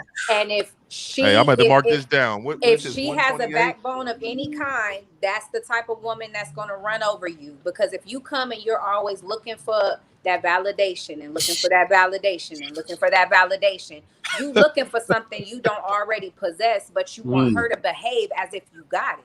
And that's not how it goes. No, so exactly. a woman, So and if she's bold we got enough poor man to next. say to you, if she's bold enough to say to you, you're gonna have to bring this and you're gonna have to do this. If she gonna come at you with that even type of energy, she don't respect you off the rip. She already knows you don't possess it. That's why she has that. That's why she's like that. Exactly. You know what I mean? Kill 'em. Otherwise, you know what I mean? And a woman knows when you around that type of energy, and you know, like I had a situation where I'm single for a while. I'm pumping my own gas. This is my car. I paid a no. I'm like, I could date this guy, pull up and I get out. Well, she's I'm breaking like, up. oh, I'm about to, pump gas or whatever. He's like, nah, you gonna get in the car and I'm gonna take care of that. And I'm normally the type of person with a lot of pushback, but that type of energy right there, I was like, whoa, you ain't said nothing but a word. It feels great when they take it by the reins. It's like, no, baby, I'm taking care of you. Exactly. It's sexy as To hell. take that step back. Exactly. It's something about that energy and that confidence that we're talking so much about that puts you in a situation where you like, you know what, respect. Let me go ahead and get in the car. Versus you may have that same dude or not that same dude or someone similar say the same thing and you'll mess around and bust out laughing like, oh, you go put the gas for real. Because they got different energy that suggests you're not even about that life. You're trying to create that perception, but you're not gonna hold it down like that. You see what I'm saying? So if a woman is gonna talk to you that way and say, bring your manhood, jump through all these hoops, prove to me, she's already set herself above you, my love. That's already a done deal. Like she's trying to tell you ain't on her level already. Hey, so poor man, we're gonna get to you right after the call. We're gonna get a call, and then poor man, you're gonna open up with your response to that, okay? So let's get this call real quick and let's go. Yep. All right, 954, then 470. We got you. 954. What's your question, sir? What's going on? I don't really have a question, but I got to comment. Poor man's comment with the celebrities and the looks and all that. I mean, at the end of the day, it's straight up. Either you're a man or you're a trick. When you're a celebrity, you're just a bigger trick. There ain't nothing more to that, man. What's your thoughts on the poor man? How am I supposed to? If you're a celebrity, that's my guy, man. That's my guy. He's honest. He's like, what am I supposed to say about that? Anybody can say that. We don't know these people. How am I supposed to know if all of them are tricks? They buy women nice things because they have the money to do it, and you don't. You like to call them a trick. It's that simple. It's still game. It's either you can have her follow your program or not. If she's not following your program, she's tricking you out, bro. That's it. It ain't no other way about that, right? Okay. I like it. Hey, I appreciate the call. And what I like the most, poor man, hey, I gotta say, bro, I like this cat because this dude stand on his own. He don't care. He is about what he feel, and that's what this show is about. And that's why I wanted to bring different personalities in because we don't all need to agree. Right. We need to have this conversation, so I appreciate that, poor man. So, poor man, give me your thoughts because I know. Not Latrice, Lacey said some very shout out to Latrice though. But Lacey said some great things, and I just wanted you to respond to some of them because I know she was really in on. She really dug in on it. Yeah, I get it. Well, this is when I realized that I'm actually on a panel full of people that are ambitious about male accountability. Specifically, as in no. Yeah, is there no accountability here? I'm reading it wrong, so not me. So look, I'm about accountability, but I'm about this accountability. When me and this woman is doing things together, I'm going to hold her accountable. But as a man, I can't preach to the world about a general statement of all women this, all women that, because my dealings with this woman is different because my whole plan is different. So I don't deal with a lot of that. I don't deal with a lot of that. Because That's it all. sounds like y'all deal with people. It sounds like everybody here, well, the men at least, deal with people on a one-on-one basis, and they're kind of talking to people in terms of. Okay, let's just get to because I'm just, this is me thinking out loud. But the thing about liking men that are super duper assertive and very disagreeable is they are and can be very dangerous. So it starts with men who are. I gotta hear it. Let me hear this. Let me hear this. I love this. Let's listen up. Men who are do it. Are disagreeable cannot become dangerous. Hey man, I am very disagreeable. Men in the game. Have you watched? I am very. What do you? I'm sorry. Over assertiveness, especially if it's with emotion. God. No, I don't have emotions. Wait, There's no Men emotions. that are agreeable can become. What do you mean by dangerous? Yeah. Oh no, I'm not saying men who are agreeable can't do it, but they tend to avoid conflict. But so they're less likely dangerous, though. What's dangerous? What do you mean? What do you mean? What I mean? Like, what do you mean by dangerous? Yeah, what's dangerous? Because I definitely got some of that shit. What do you mean here's dangerous? the thing. Disagreeable men tend to be the ones that are very ambitious. All right. And if you live in a scarcity mindset, ambition can be selling drugs. All right. But if you live in an abundance mindset, ambition can be leading a company. Right. The difference between those two people is usually their lack of, for the drug dealer, is usually his lack of being able to apply what he's doing to the future because he's living in scarcity. He's wondering where his next meal is coming from. Right. So he's making money, but he doesn't think about the future because he's living in a scarcity mindset. CEOs, people who are running companies, they've had the privilege of living. Real quick, we got some calls, and I'm sorry to limit you. I'm sorry to limit. We got how many calls? We got one call in the queue. We got one call. So poor man, we're definitely gonna get to that. We'll get to this call, and then we're gonna discuss it as a group because I think that's very important that you. Yeah. I'm glad. See, this is why I'm glad you brought that up. What's your question or comment, sir? Yo. Yeah, I just got a question. First, I just got a comment. First of all, y'all are killing this particular conversation. We appreciate it. But I just wanted to, Poor Man Podcast, to sort of expound on how. I just wanted him to expound on his statement. How can I say the mindset can be particularly dangerous, or that individual of a man, how it could be like, how can I say they're assertive? How being assertive is dangerous, I think. A person who's not that's, or you know what I'm saying? Yes, and I appreciate your call. We're gonna let you go, caller, and we're gonna let him expand on that. Yeah, go All ahead. right. So I appreciate the call. Thank you. Well, go ahead, poor man. Well, I mean, I don't a lot of the stuff seems to be it either is or isn't, and I'm talking about potential here. Okay, so I'm not saying every agreeable man is going to hurt you.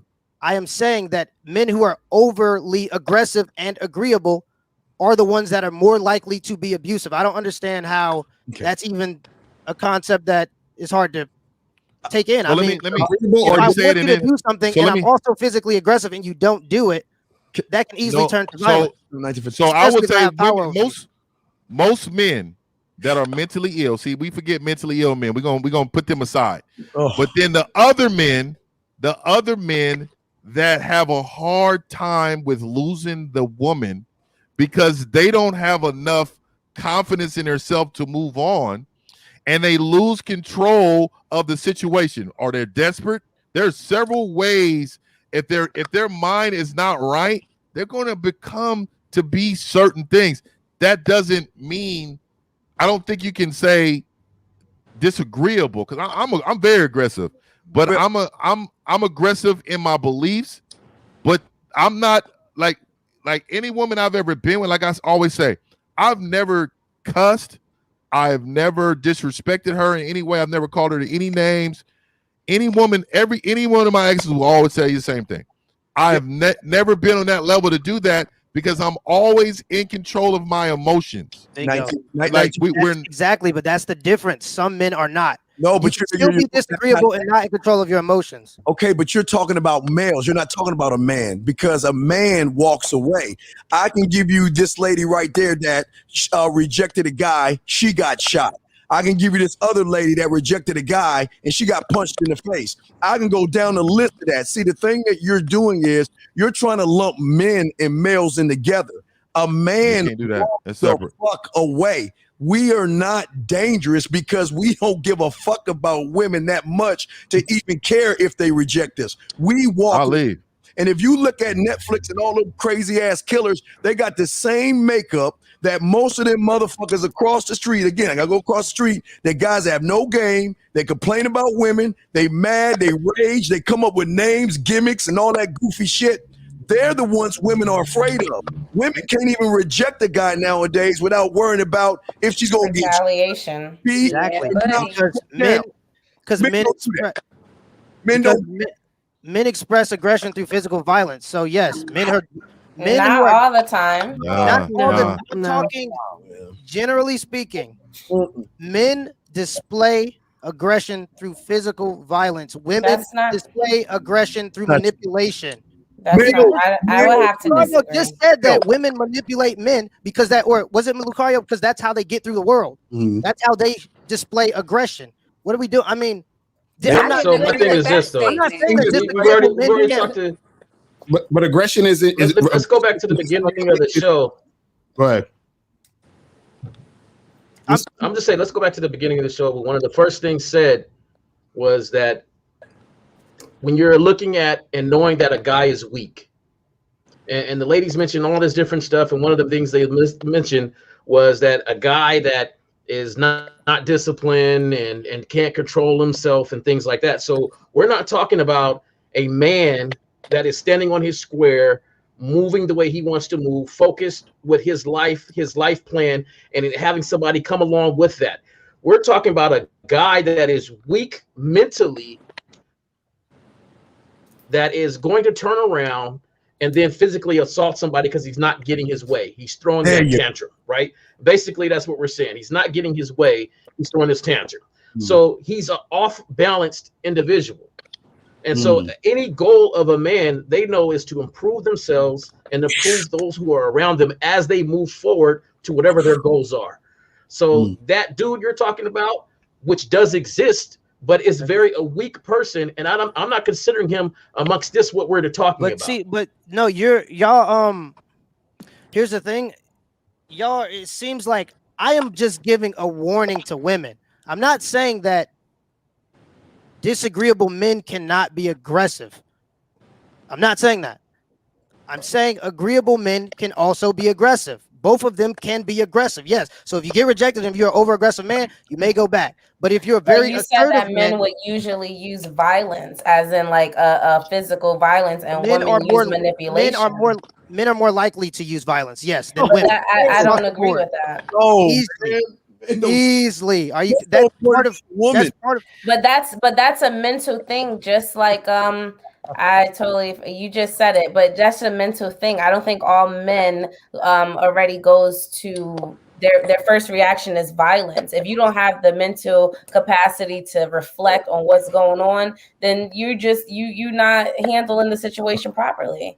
If you're going to take it out on violence, then it's just like, then you're a weak ass man, because that's how you expressing yourself. That's how you showing your feelings, your emotions. You can't communicate, obviously. So you have to use aggression and violence to get your point across. And now you're really not respected, because what the fuck does that tell me? You're crazy.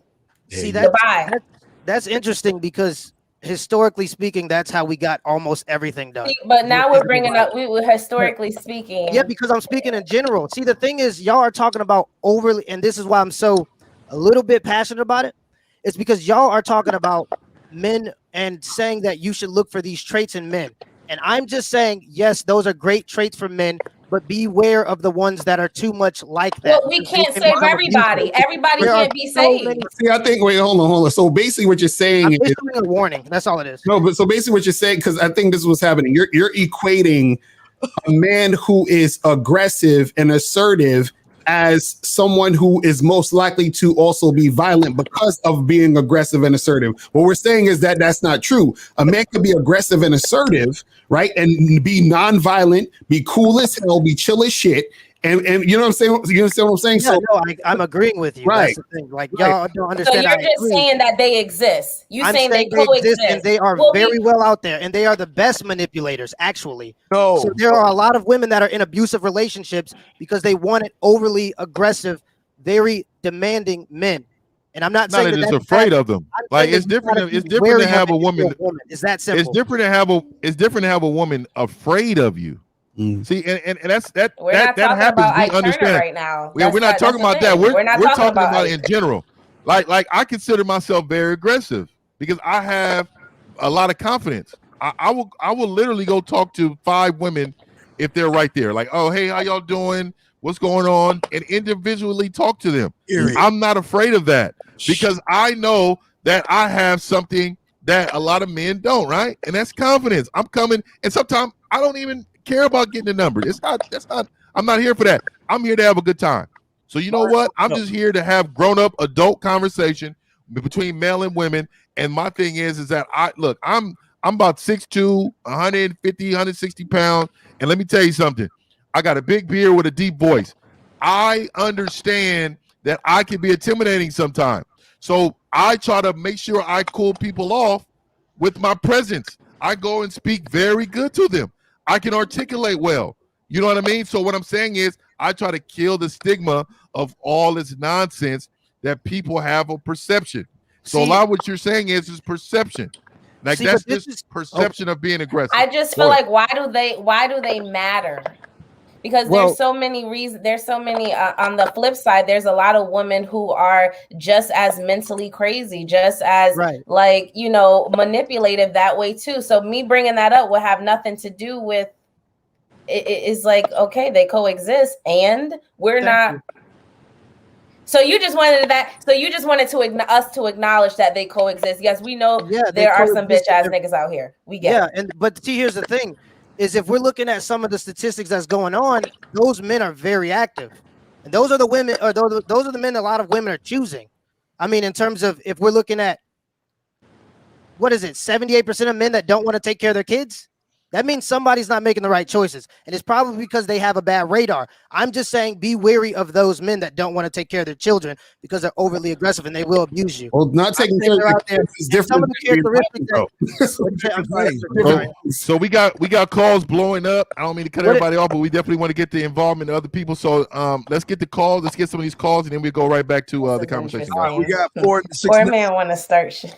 Yeah, we got. That's what I'm here for. I'm here to stand on what I believe in. And I mean, I get it, but I just feel like mentioning that they coexist has really nothing to do with, like, it has a lot to do with it, but that's not what we are talking about. I'm saying, like, if most women are not picking these guys or just very emotional, very agreeable men, if most women aren't picking bad choices, why is the single mother rate so high? Okay, but wait a second, big dog. Oh, come on. Hey, brother. What about the sucker that lies to the woman and tells her, I do want the relationship? Or the sucker that tries the back door, or the sucker that pokes holes in the rubber when the woman says, I don't want to have kids. So you're making it one way, brother. You got to make that shit across the board, dog. Here's the thing. I'm not saying that men aren't responsible too. Okay, yeah, y'all not. I'm saying, you're half-assed. I feel like this is a panel that's kind of based on men and their wrongs, which I definitely agree. No, and I continue. If you heard any of my pieces, if you heard like any of my podcasts, how I get down, you would know that's not the case.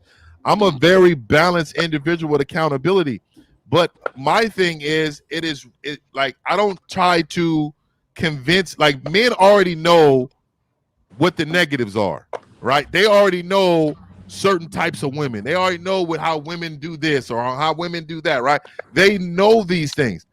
So we're trying to show men how to live a happy life, but not being manipulated by these things, how to build himself up to grow into men that can be better fathers, husbands, and men in civilization.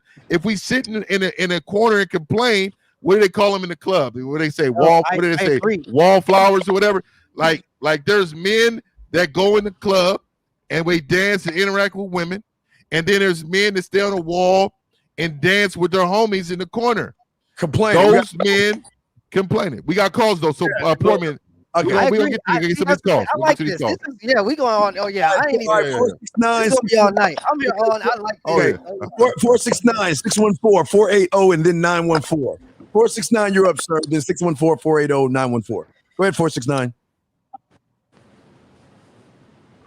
469 going once. Is this me? Yeah, it's you, brother. What's up? Oh, okay, cool. Hey, I just want to say I'm joining the Army. I'm going to go infantry. And as soon as I told my girlfriend about it, man, she beat my ass left and right. Okay, you should get your ass beat. Let's get to the next one. Erico 480, you up? What's up?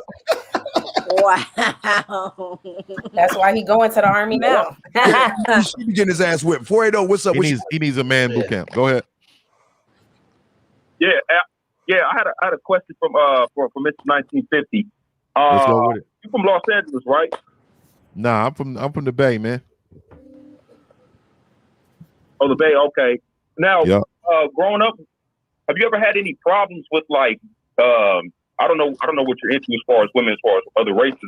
Have you ever had a problem with any other ethnicities and as far as dating game is concerned, dating them?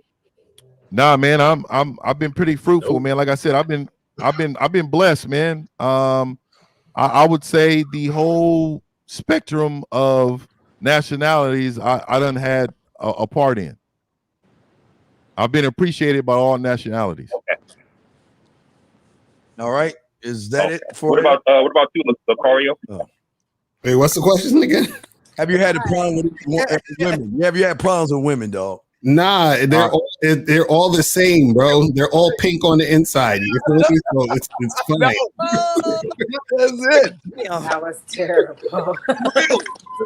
They all sound like this. Lucario, he don't care about none of that. They all sound like this.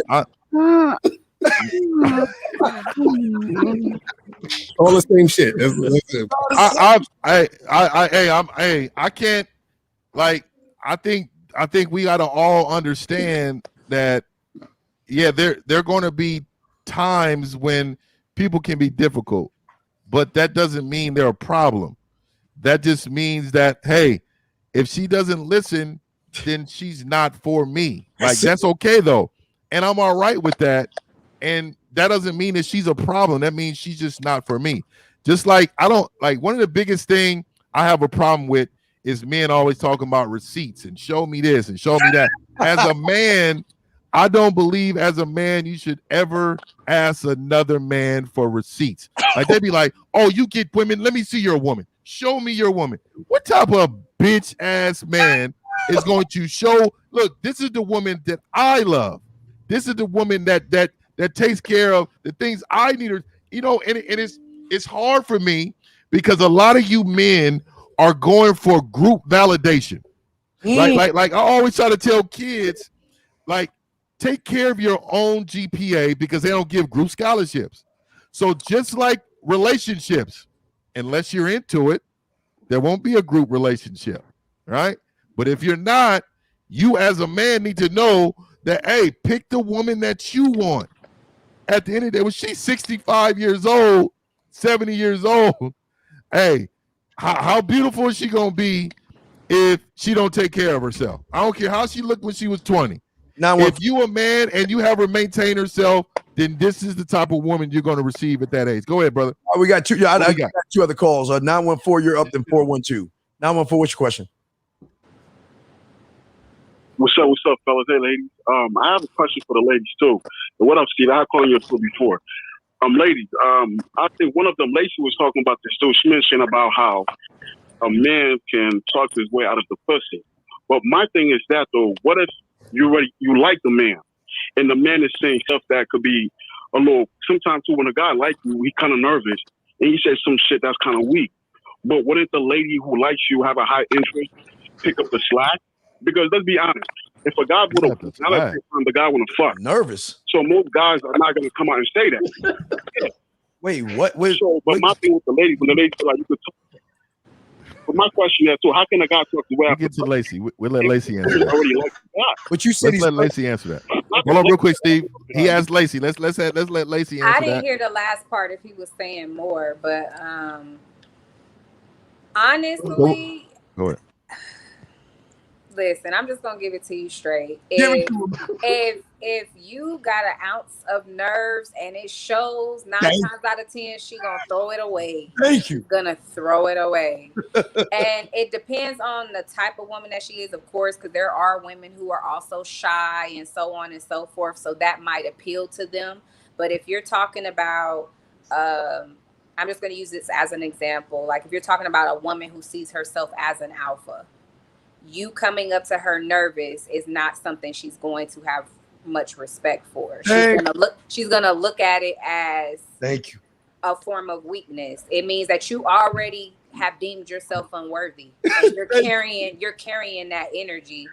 So she's gonna be like, well, if you don't think you even qualify to get my number, what do I look like giving it to you? You know, and it's just it kind of straight Lacey. It definitely sucks. I feel you on that, but it's just like that woman is confident, so she is going to respond with wanting to see her equal or higher. I mean, hopefully you look good, because then that'll help you out. It definitely will help. And I was gonna say the rebound too, because if you're nervous and then you start fumbling, then you just tank the whole thing. There have been men, I'm sure, that have approached and kind of said something corny and then made a good joke out of it to the point to where you can make her laugh. You may be able to pull her back in with that. It just kind of depends on your swag, because there are men that fumble over themselves, but they know how to snap out of it and pick it back up in enough time before she's even been like, no, just enough for her to make a face like, did you just?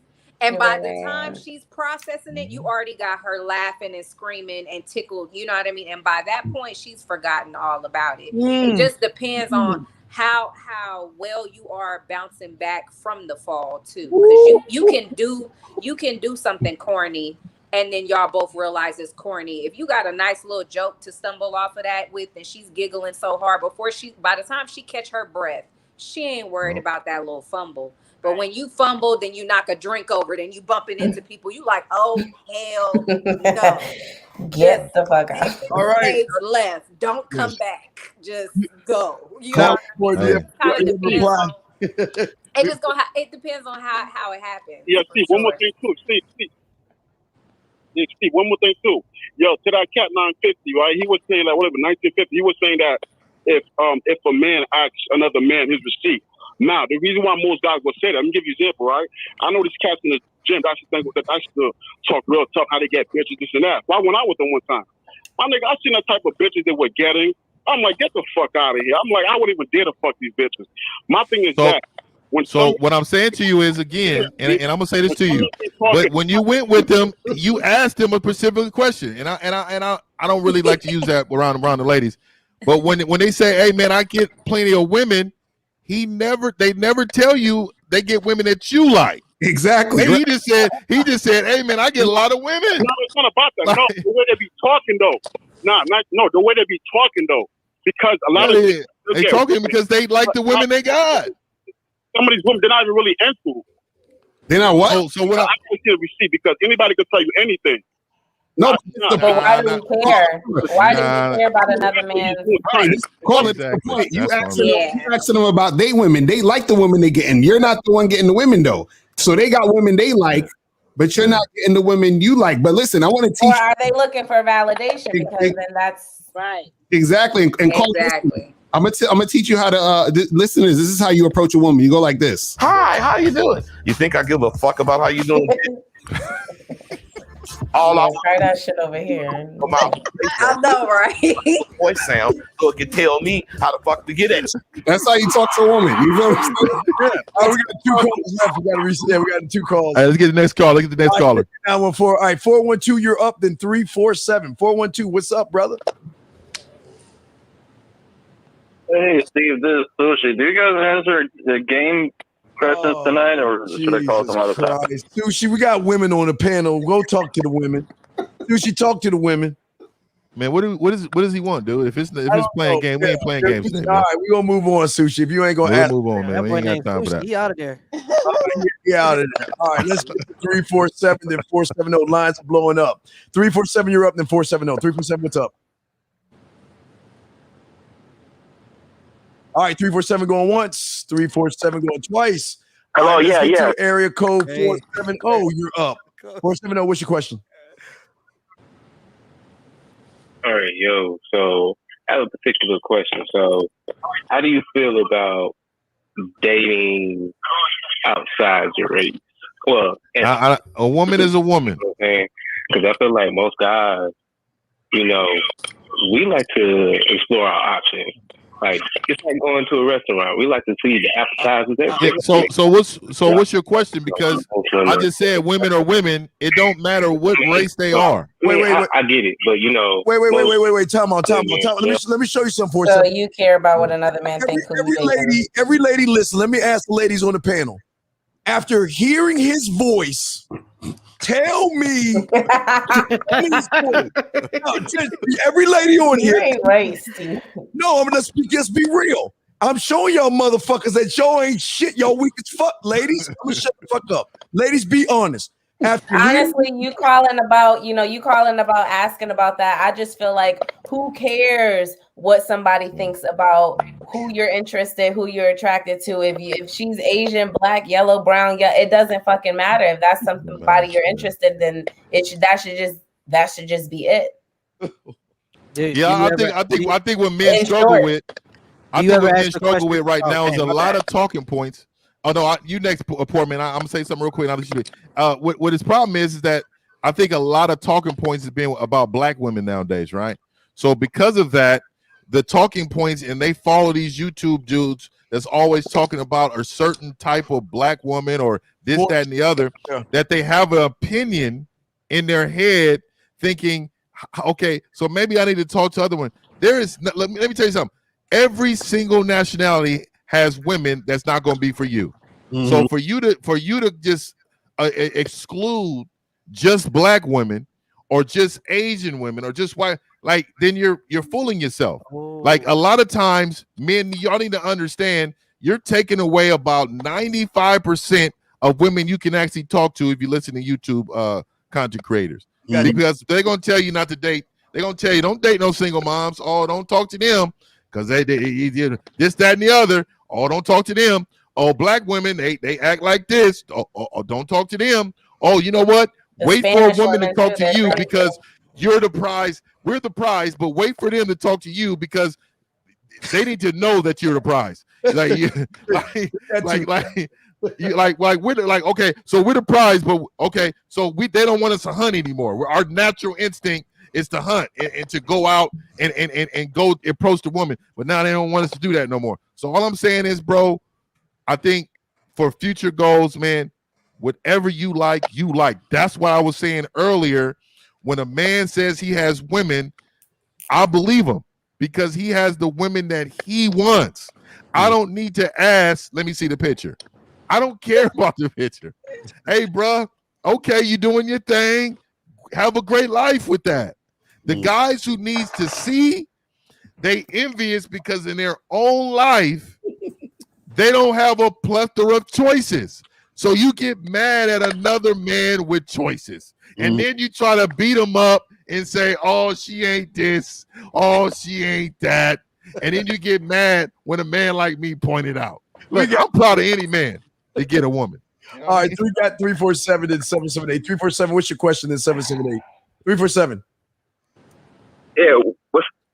What's up? I want to shout out everyone on the panel first, but I have a question for Mr. 1950. There you go. I'm here. You said earlier it's a man's job to build the women up, but I've dated a couple women in the past, and these women will complain that they're not as attractive as other women and be like, yo, that's not a problem, but they'll always make it a problem. So what's your answer to that? I'm cool. I'm cool with a woman complaining. And let me tell you why. I'm okay with a woman being unsure. I'm okay with a woman not, because I'm the one creating the plan for this woman. So I'm going to take that negativity that she has for herself out and give her value in what she does very well. And what she doesn't, I'm going to teach her what she needs to know. So I'm not going to say, oh, this woman's complaining and I'm going to join the club. I don't need to join the club. If I see potential in this woman, I'm going to make sure that I put her in position to win with me, not with everybody else. I don't care if she complains about all that. But yeah, I understand what you're saying. They always but she compares herself to other women being more attractive than her. But I don't care how she feels about herself when it comes to other women. That's something internally she needs to battle. All I can reassure is that in my eyes, this is why you've been chosen right now. So there shouldn't be an issue with me and you. As long as that don't affect her and doing some of the woman things that I need her to do, I don't care. I don't care about that stuff. All right. So thank you for. I got you. What's up, brother? All right. Thank you. Yeah. Thank you, Everybody, my bad. I gotta go ahead and my wife just she needs some major, so I gotta go ahead. It's all good, bro. Take care, man. And we're gonna catch up. We're gonna bring you back because man, you bringing it. All right. y'all. Okay. All right. Hey, I appreciate y'all, ladies. I enjoyed it, gentlemen. Appreciate y'all. Yeah. All right. Eric code 778. You're up. What's your question, sir? And then we'll reset the lines. What's your question there, 778? Yeah. Hello, can you guys hear me? Yes, sir. Good evening. What up? Hey, quick question. I'm gonna give you some context. I was at this restaurant the other day. Some friends, some ladies. This lady just met towards the end of the night. She said, "Hey, can you please help me put this into this to-go box because my biceps aren't big enough?" She was asking me to. Man, if you don't get your bitch ass off this line, all right, keep going, dog. We're gonna wait. Y'all don't think I'm being an asshole. I'm just trying to save y'all from these women tearing y'all the fuck up. I'm trying to say, don't think I'm being mean. But if these women get hold of some of you motherfuckers, they're gonna really kill any type of self-esteem that you have by calling you bitches. And I'm trying to get them not to call you bitches. So, man, y'all gotta put more bass in your voice. Let your nuts drop a little bit from your stomach. Man, these women don't want to hear this shit. I'm sorry. Go ahead, man. I'll reset the lines. You good? Everything good? We clear? I reset them. Okay, good. So again, when we want to discuss this before we get out of here, ladies. So how do you guys feel about men that say that you should approach them?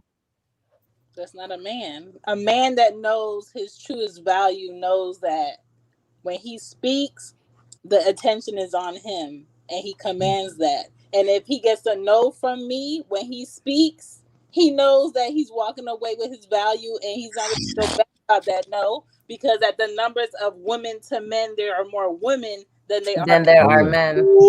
Yeah. And of value, you are taking no losses by walking away when I tell you no. I'm a loss. Facts. Dick is a gift. Facts. You ladies cooking tonight. Shit. That's some real shit. Let's go next. Yeah, we open the lines up. Yeah, we're getting the lines open. Now, so Courtney, what do you think about that? What was the question again? I'm sorry. So What do let's I go think with what do you think about men saying that you guys are supposed to talk to them? Yeah, you guys are supposed to make your point. Yeah, no, for me, I'm not shooting my shot. I'm not doing that with any man.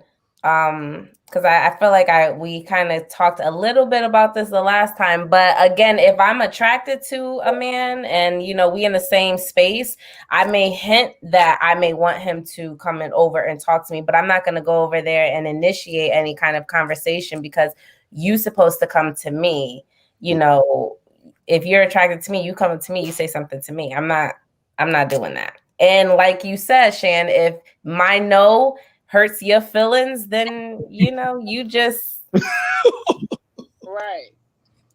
But if I say no and you respect that, have a good night, whatever, shit, I might be like, well, damn. Right. Yeah, exactly. You took that real good. Come back over here. No. Say that again, please. No, but it's true. Like a man who could just walk away and take the no is kind of, for me, it's a little like eye opener because most men that I've encountered will possibly disrespect you or, you know, treat you differently or try to be rude towards you versus than just taking that no and all right, have a good night. It also says, I'll challenge you. I'll challenge you. And like 1950 was saying a while ago, it gives us rules. And I know that he's not going to let me run over him. So I may consider going, well, hello there. Wait a minute. Let's keep this going. Hold on, what you drinking? Exactly. I'll take some Woodford with some Filthy Jerry's. But if we're all standing in a group at a bar and everything, and if one of you is really got my interest, I might touch you. And a woman touches you, she's into you. If she gives you a light little touch, she's into you. And if she actually does that, she's trying to get your attention. And that's when you come in. Or she might ask you something like if Jay Ronan stayed here, I would have touched him because he had me curious this whole time. I've watched him interact. I would have asked him how he felt about Albert Pujols going over to the Dodgers. Oh, so then he would probably know that I'm into baseball also, which, Yeah. So I would cheating have done move, that. but go ahead. Yeah, well, I mean, I've used what he was showing, what all women do, to start a conversation. I know a tiny bit about baseball, and that's how I would have approached him, just to open up to me. Now, if he doesn't come back, then I'm like, okay, fine. That I shot, a little bit. I showed my interest, and he's just not interested, and I'm okay with that. Lines are open, guys. If y'all want to call in, lines are open. These comments are hilarious. But I do agree. I agree. I don't feel like women if y'all got should be some questions, put it in the chat too. If y'all got some questions, put it in the chat. Also, the ones who's watching, go ahead and go to the Mr. 1950s channel, and subscribe and push the like button, please. That would be nice. Help a brother out. It's simping to you, JT Young, because you ain't man of fucking enough to be on a panel and talk. Hey, if we simping, he said he's doing. Hey, JT Young, we simping. You call in and talk to these women and watch them eat your bitch ass up.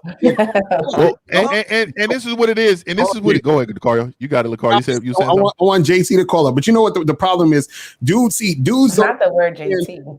They don't even understand what's going on because we have these ladies on the platform so that y'all can hear from women themselves how they do you guys. You understand what I'm saying? Yeah. Right? So we're having a discussion here. So a lot of guys think? They think when men and women actually have cordial conversations that the man is simping because they think that we're supposed to be telling y'all, hey, bitch, shut the fuck up. And I'm saying they think that's how a conversation between a man and a woman is supposed to go if we masculine. You understand what I'm saying? But see, guys who haven't really actually been with women don't know how to talk to women, so they don't even know how it looks when real men talk to real women. You know what I'm saying? They got to call crazy shit. You know what I mean? It's JT. Let's see. 614, you're on. What's up, man?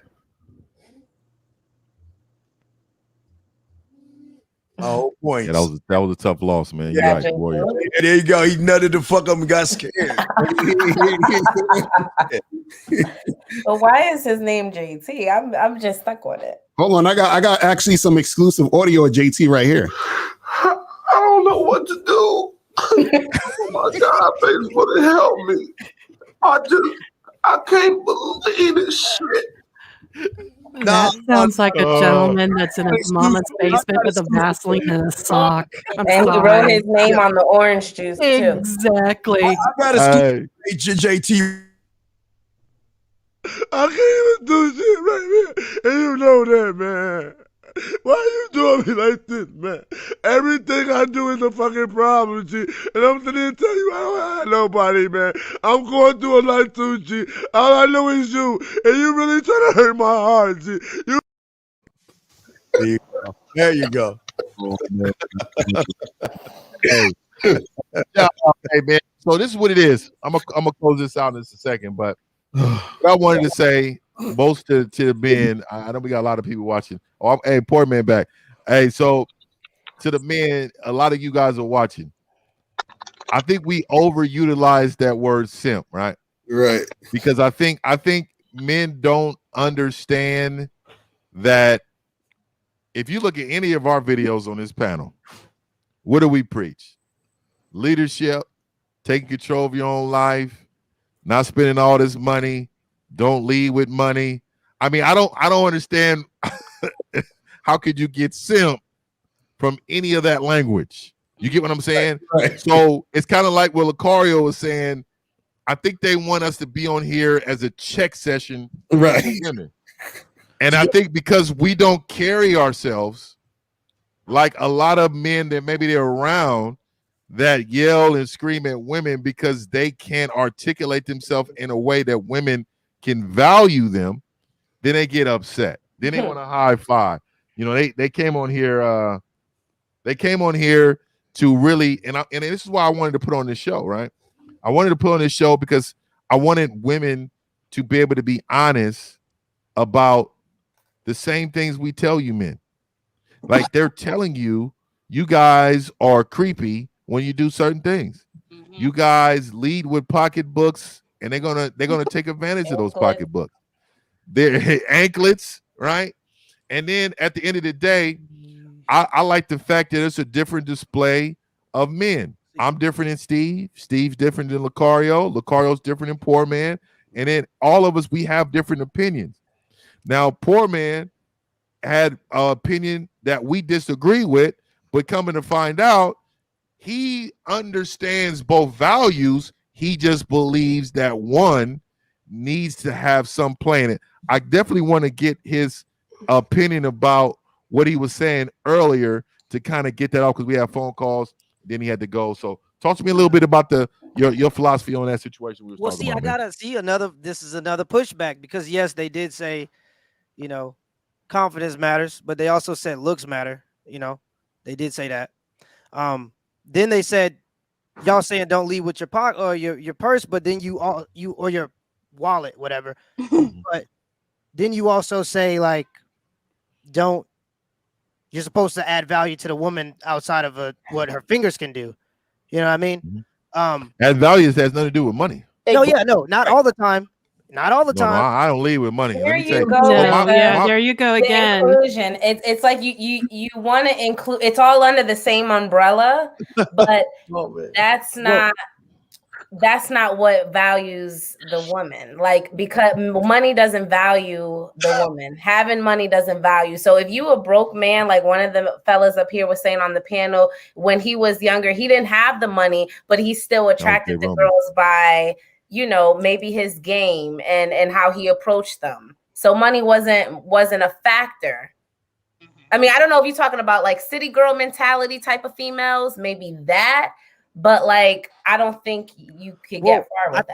I think I'm not sure. Maybe we have a difference in see, my objective personally is to get black men and women, and this is specifically, of course, it's across the board now, but my ultimate goal is to get black men and black women back into a family unit so that we can practice group economics to boost ourselves in the world, because a lot of our complaints seem to be because we are poor. So that's my goal. And to do that, both parties have to take accountability. So I do understand that men are going to lead, though, for sure. And I always preach that. If anybody's listening to any of my content, that's what I talk about. But I also believe that women have to be accountable for certain decisions they make. Because we can sit here and say that women are making great choices in selecting men, and these are all the things that women are looking for. But it's just not true. There are so many women that are going for bad men, and that's why the rate of single mothers is so high. Stop. What is a bad man? Because you're trying to do it again. I'll give you an example.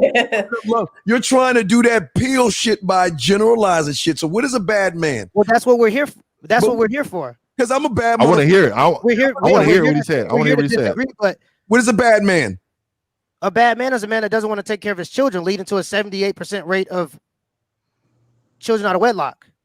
No. So that let me really tell you. But there's not a lot of men that are like that. Hold on. But what I would say is exactly. Hold on real quick. Point. She just made a great point. She said there's not a lot of women or a lot of men that are like that. Exactly. I mean, like there are a lot. There's a great amount of men that do take care of their kids. Okay, yes, so I agree with that. See, I agree with that. But what happens is one man is responsible for a lot of the chaos because women are not taking accountability for their sexuality. How is that so? If there's a man and he has 8 baby mamas, the last 6 of them were not sexually responsible. It's that simple. So these are men you should avoid. But a lot of women aren't avoiding these men. But why do you care? But why do you care?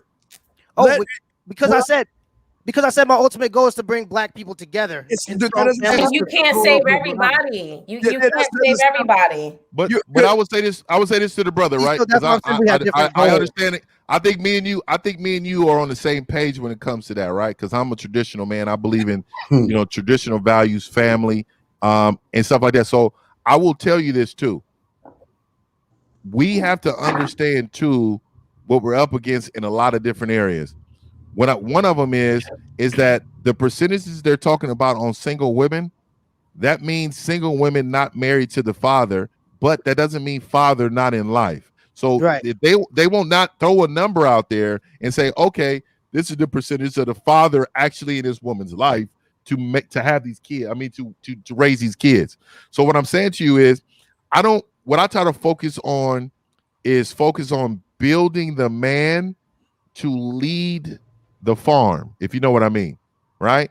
So women are going to make choices. They're going to make terrible choices at times, right? And they should be held accountable for those choices. They are held accountable. They're definitely held accountable. Let me tell you what women are held accountable. This is where women are held accountable, right? Women are held accountable when they get to a certain age and they no longer can compete against men who actually value them because they're stuck in their mind frame of not following instructions. So what I'm saying to you is that when you get a woman who defies all type of man, the man wants, oh, I don't want to do that for him. I ain't doing this. Okay, no problem. But they're gonna limit themselves, and then they're gonna get older, and they're gonna have issues later in life. But my personal concern is, hold on, real quick, Steve. I'm gonna let you go. My personal concern is just to build the men in order to lower that problem. Because if men, for one, if we took accountability for making sure that we took care of our last name, meaning not having babies with women we don't plan on being with, exactly, not living a life of lying and deceiving, because if you're honest to them, they'll give you what you want. And if they don't, they're not for you, right? We got a call. But my whole thing, okay, I got you, Steve. Last thing, poor man, is I understand what you're saying. We just disagree on points, because I feel like that as a man, the patriarchy is us. Always. And if we're continuously holding women accountable, then whose opinion are we valuing? Are we valuing our own? Or are we valuing theirs? Because actually, I don't. See, this could be a very long discussion, but I guess if we got callers, that's why. Hey, that's why too, man. Hey, me and you can rock on another one too. We can get out, man. That's why I say I love it. But go, let's get to the caller. I just want 214. Which question, brother? What's up?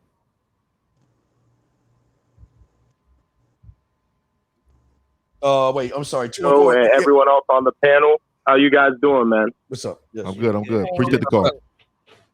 Straight. Yeah, I just wanted to give a quick shout out to you, brothers, man. You know, you teaching a lot of us young ones the game and stuff.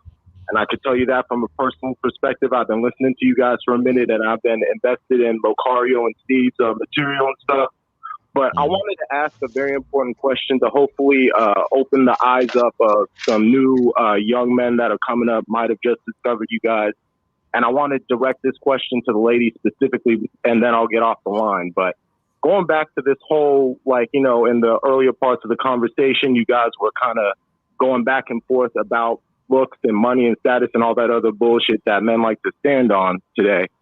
Like, ladies, what is your perspective, and like, what are like some of the first interpretations that you get on a man that approaches you and likes to stand solely on like the material things that he's possessed? And can you like just come from like an honest place of like what you pick up on in terms of that? So that's what I wanted to ask you. To me, that shows me that's all you got. Mm-hmm. That's all you have to offer me, and that has nothing to do with who you are as a person and what you value and what you bring to the table for me, and what I can bring to the table for you. So by you saying, "Here's what I got. I can do this, this, and this, and this," it does nothing for me. I'm going to run. I'm like, well, you know, I would rather have a man come up, and I think it was Jay Roman said he didn't have any money. I'd rather him say, you know what, let's go do this, and him spend quality time getting to know me, doing nothing else, but us just going maybe to a park or to wherever and just spending time and showing me he's a man than spending money. Time is the biggest gift you can give any woman. Yes. Broken actions get you a nice air mattress of sex. I'm telling you right now, it's Because happening. if you build and you give time to a woman, she'll help you build and make Baby your oil goals on that you have set for yourself. That's what the commercials say. That's where that saying "earn your keep" comes from. Oh Lord. Got no money, you ain't got no, but you fixing shit around my house. My car is running right. You know what to do if something's broke. You have value. A lot of men today, they can't read body language. They have no value. They can't do shit in the house. That's call up another interesting. man to come fix it. True. That's I interesting. know my boy, he does such and such, then I should be with your boy and not you. If True. another man decides how your family eats and not you, I should be with that man, not you. Exactly. Here's the thing. I'm sorry. How do you know? Come on, How Shan. could you? How can you say that men aren't good at reading body language if that's what we're expected to do to pick up on choosing signals to approach women? The same reason that you said that the men wait at the clubs and they're looking at women, it's that same tactic. It's the body language they don't get. Some men don't even understand spatial awareness. Back the fuck up. Let me tell you something. I live in Atlanta and I'm a gun owner. So when I'm pumping my gas to go to work in the morning and that man got dressed to stand at the corner of the gas station, he got nowhere to go. And his thing is, I want to see what women coming to the gas station today so I can talk to him. I don't signal him to come over on purpose, but he brings his stupid ass over. And when he gets halfway, I just raise up my shirt and show him my gun and he backs the fuck up. You have to read body language on women because you will get yourself fucked up. And I think men can tell when a woman is attracted and want him to come over versus not just looking at you. Like I can just be looking at you. That doesn't mean I want you to come over and talk to me. I mean, that's part of body language. And then his approaches too, as a man, like I say, I'm a tall, I'm a dude that I'm a size, you know what I mean. So I'm not gonna go behind a woman that don't even see me really, and be like, hey, what's up, and be kind of in her space. She gonna be afraid of me off top, you know what I mean. A woman that you It's all don't ever do. yes, it's all about how you understanding the tactical sense. Like this is and poor men. See, this is where a lot of men fail because they don't understand how to even start it off. I know Lucario. I like how Lucario explained it. I think he was walking in New York City when he had a show. I forgot what it was called, about some approach. I don't know what they was talking about. So talk to me a little bit about a woman's approach. Go ahead. Were you talking about choosing signals? You talking about choosing signals, something like that. Yeah. Oh no, I was in Times Square making fun of choosing signals and shit because I think a lot of guys be waiting on chicks to give them a sign before they go to approach. But the thing is that if you understand game and you know how to approach, talk to, interact with women, what's going to happen is that you'll be able to see when you're having a conversation or when you say something to a woman if she wants to have a conversation. You could just say good morning, and you know what I'm saying, and see her response, right? And then keep it going after that. It's like it's not that hard. You know what I'm saying? If a woman keeps walking away from you while you're trying to talk to her, that means she ain't trying to stop and talk. It's not that hard. So a lot of times it's just dudes don't really have any social intelligence. You understand what I'm saying? And that causes a lot of friction and disruption in situations. You see what I'm saying? Yeah, well, I wasn't talking about social intelligence. That's a little different. I get it, but I still don't. I'm still a little caught on the fact that you could say somebody's bad at reading body language when that's what you expect them to do. I mean, well, how you literally what men do to but in this day and age, read body language, regardless of if it's good in or this day bad. and age, I don't. What do you mean by that? About what do you mean by that when you say that's what we expect them to do? So are you saying that a man is waiting for a woman to have a certain look to then approach?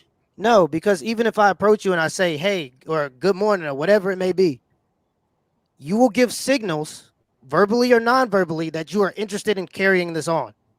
Okay. Men have to pick up on that. Right. So how are men bad at reading body language? That's Because all some men can pick up on it and still not care and still keep going and still. That's called sexual assault.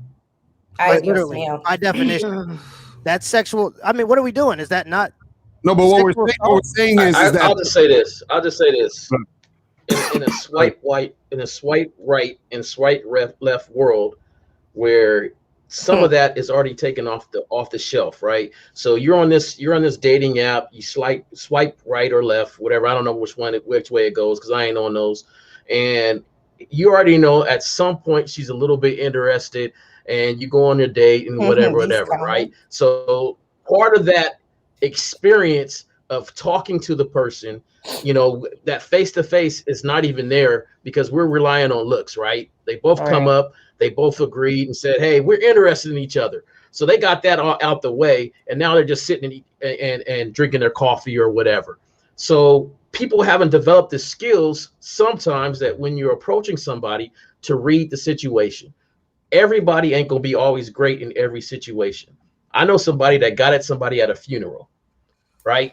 Everybody crying about this person, and they got at this person at a funeral, and it was successful, right? It was. Now, I'm not saying that that's the perfect situation for everybody to get at somebody, but for that person in that moment, at that time, with that vibe, it worked out.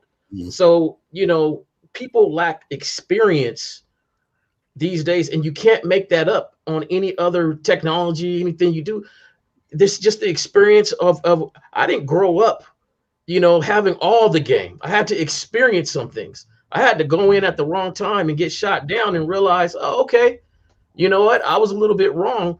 But I think there was this guy earlier and who called, and he was complaining about ladies. And he's the type of guy that will go through something but not learn from it. And I think a lot of guys are not learning from it. They just turn around and blame the women for it. Right. Well, what do you mean? I gotta know this and that. Right.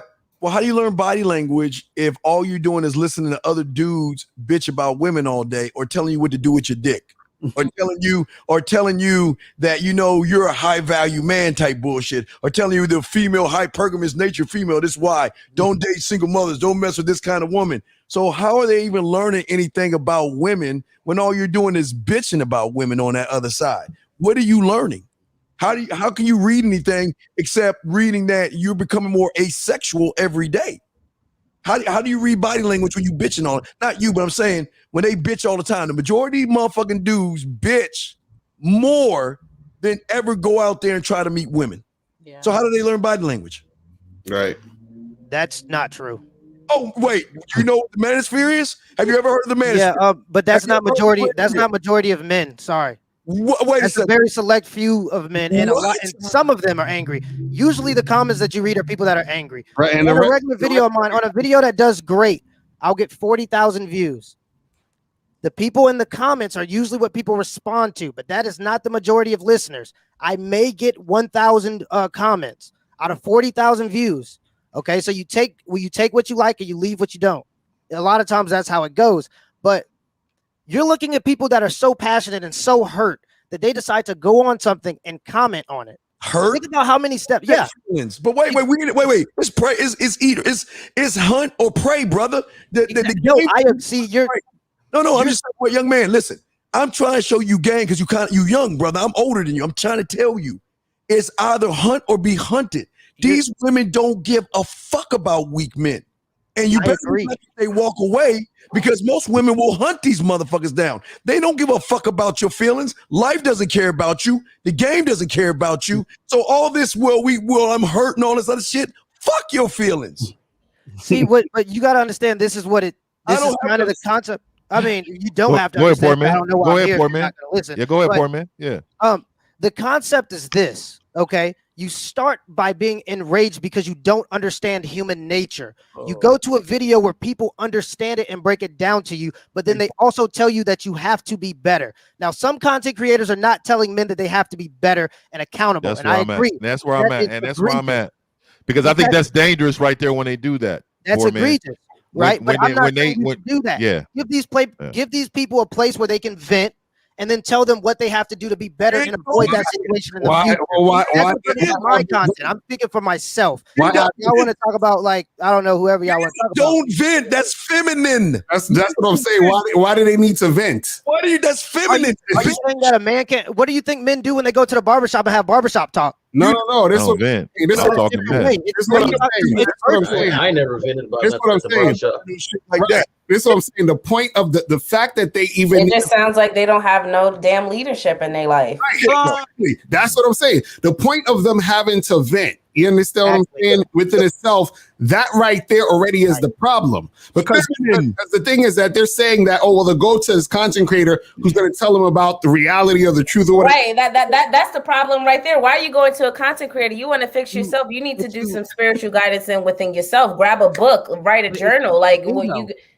But there's nobody to tell. Go ahead. Let the man pop. You have to understand the people. Poor man, Dan Lucario. You go.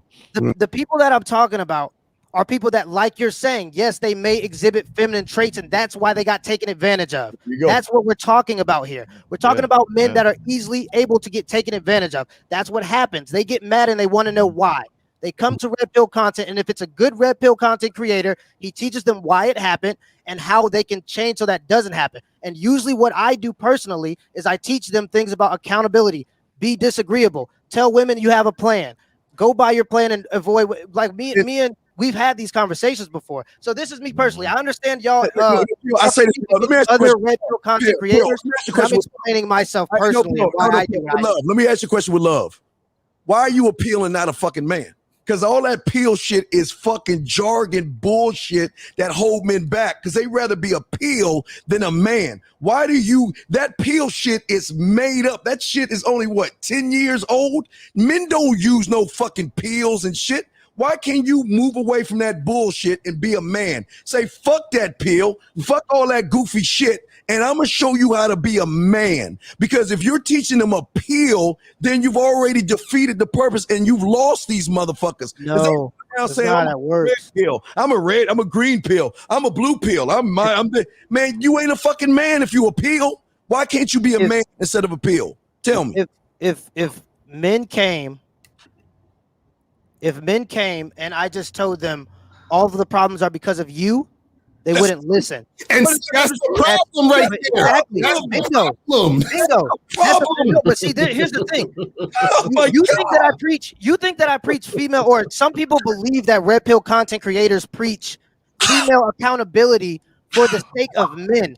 I preach female accountability for the sake of the Black family coming together, because we cannot say that people are making good decisions about the men they choose if there are women that are still having women have nothing to do with it. See, hold on. And I'm using examples because I could use anecdotal, but I'm not going to do that.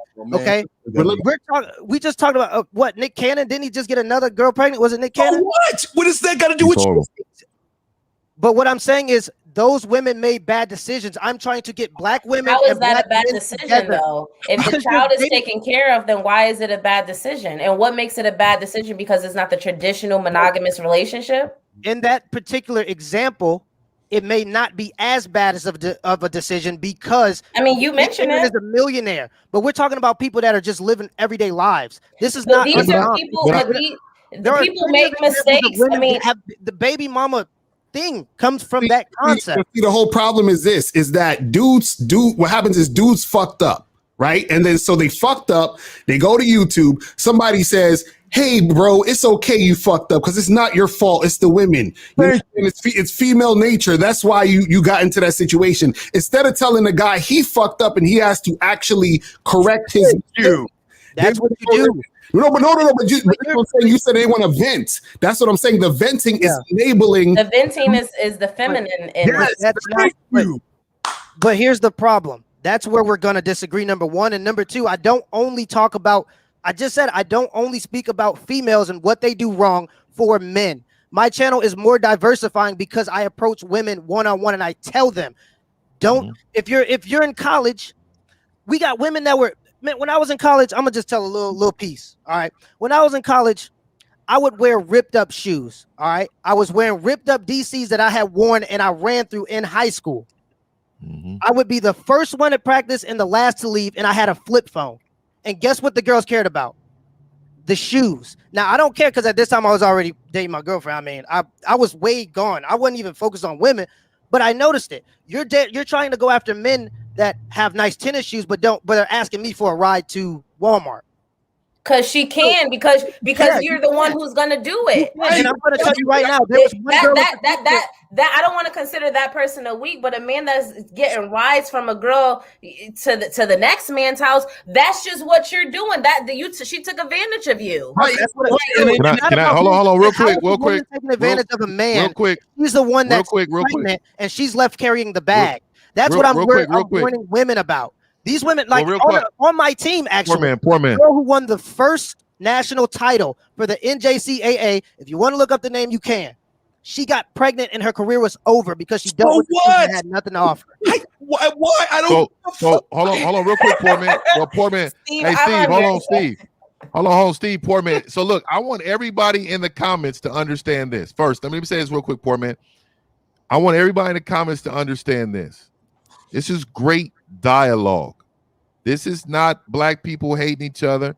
This is not black people like we have disagreeing. That don't mean we don't respect each other. No, that don't mean that we can't engage in these type of conversations, because what I'm seeing is that even in the comments, people are saying things like, "Oh yeah, this is how it goes," and then they think that we're mad at each other. No. We need to have these type of discussions to have each other understand each other more. So what poor man is saying, he has his viewpoint. Steve has his viewpoint. Courtney, we go all around. Everybody's had their viewpoints, but that don't mean that these discussions shouldn't happen because we disagree. The more we have these discussions, the more we communicate about these discussions, we're helping many people out. I'm a traditionalist. So I will say this. I don't agree with all these babies outside of the relationship. I will say that. The second thing is that I don't believe in blaming women because I believe men run shit. And because we run shit, it's hard to be a man. And let me tell you why it's hard to be a man. It's because men have to own the shit we fuck up on. Bingo. And if we fuck up on it, I agree. The thing is that I can't then share blame with the woman I'm with because I don't have no expectations for her to lead at all. If she decides to cheat, I can say, you know what? You cheated. You can have at it.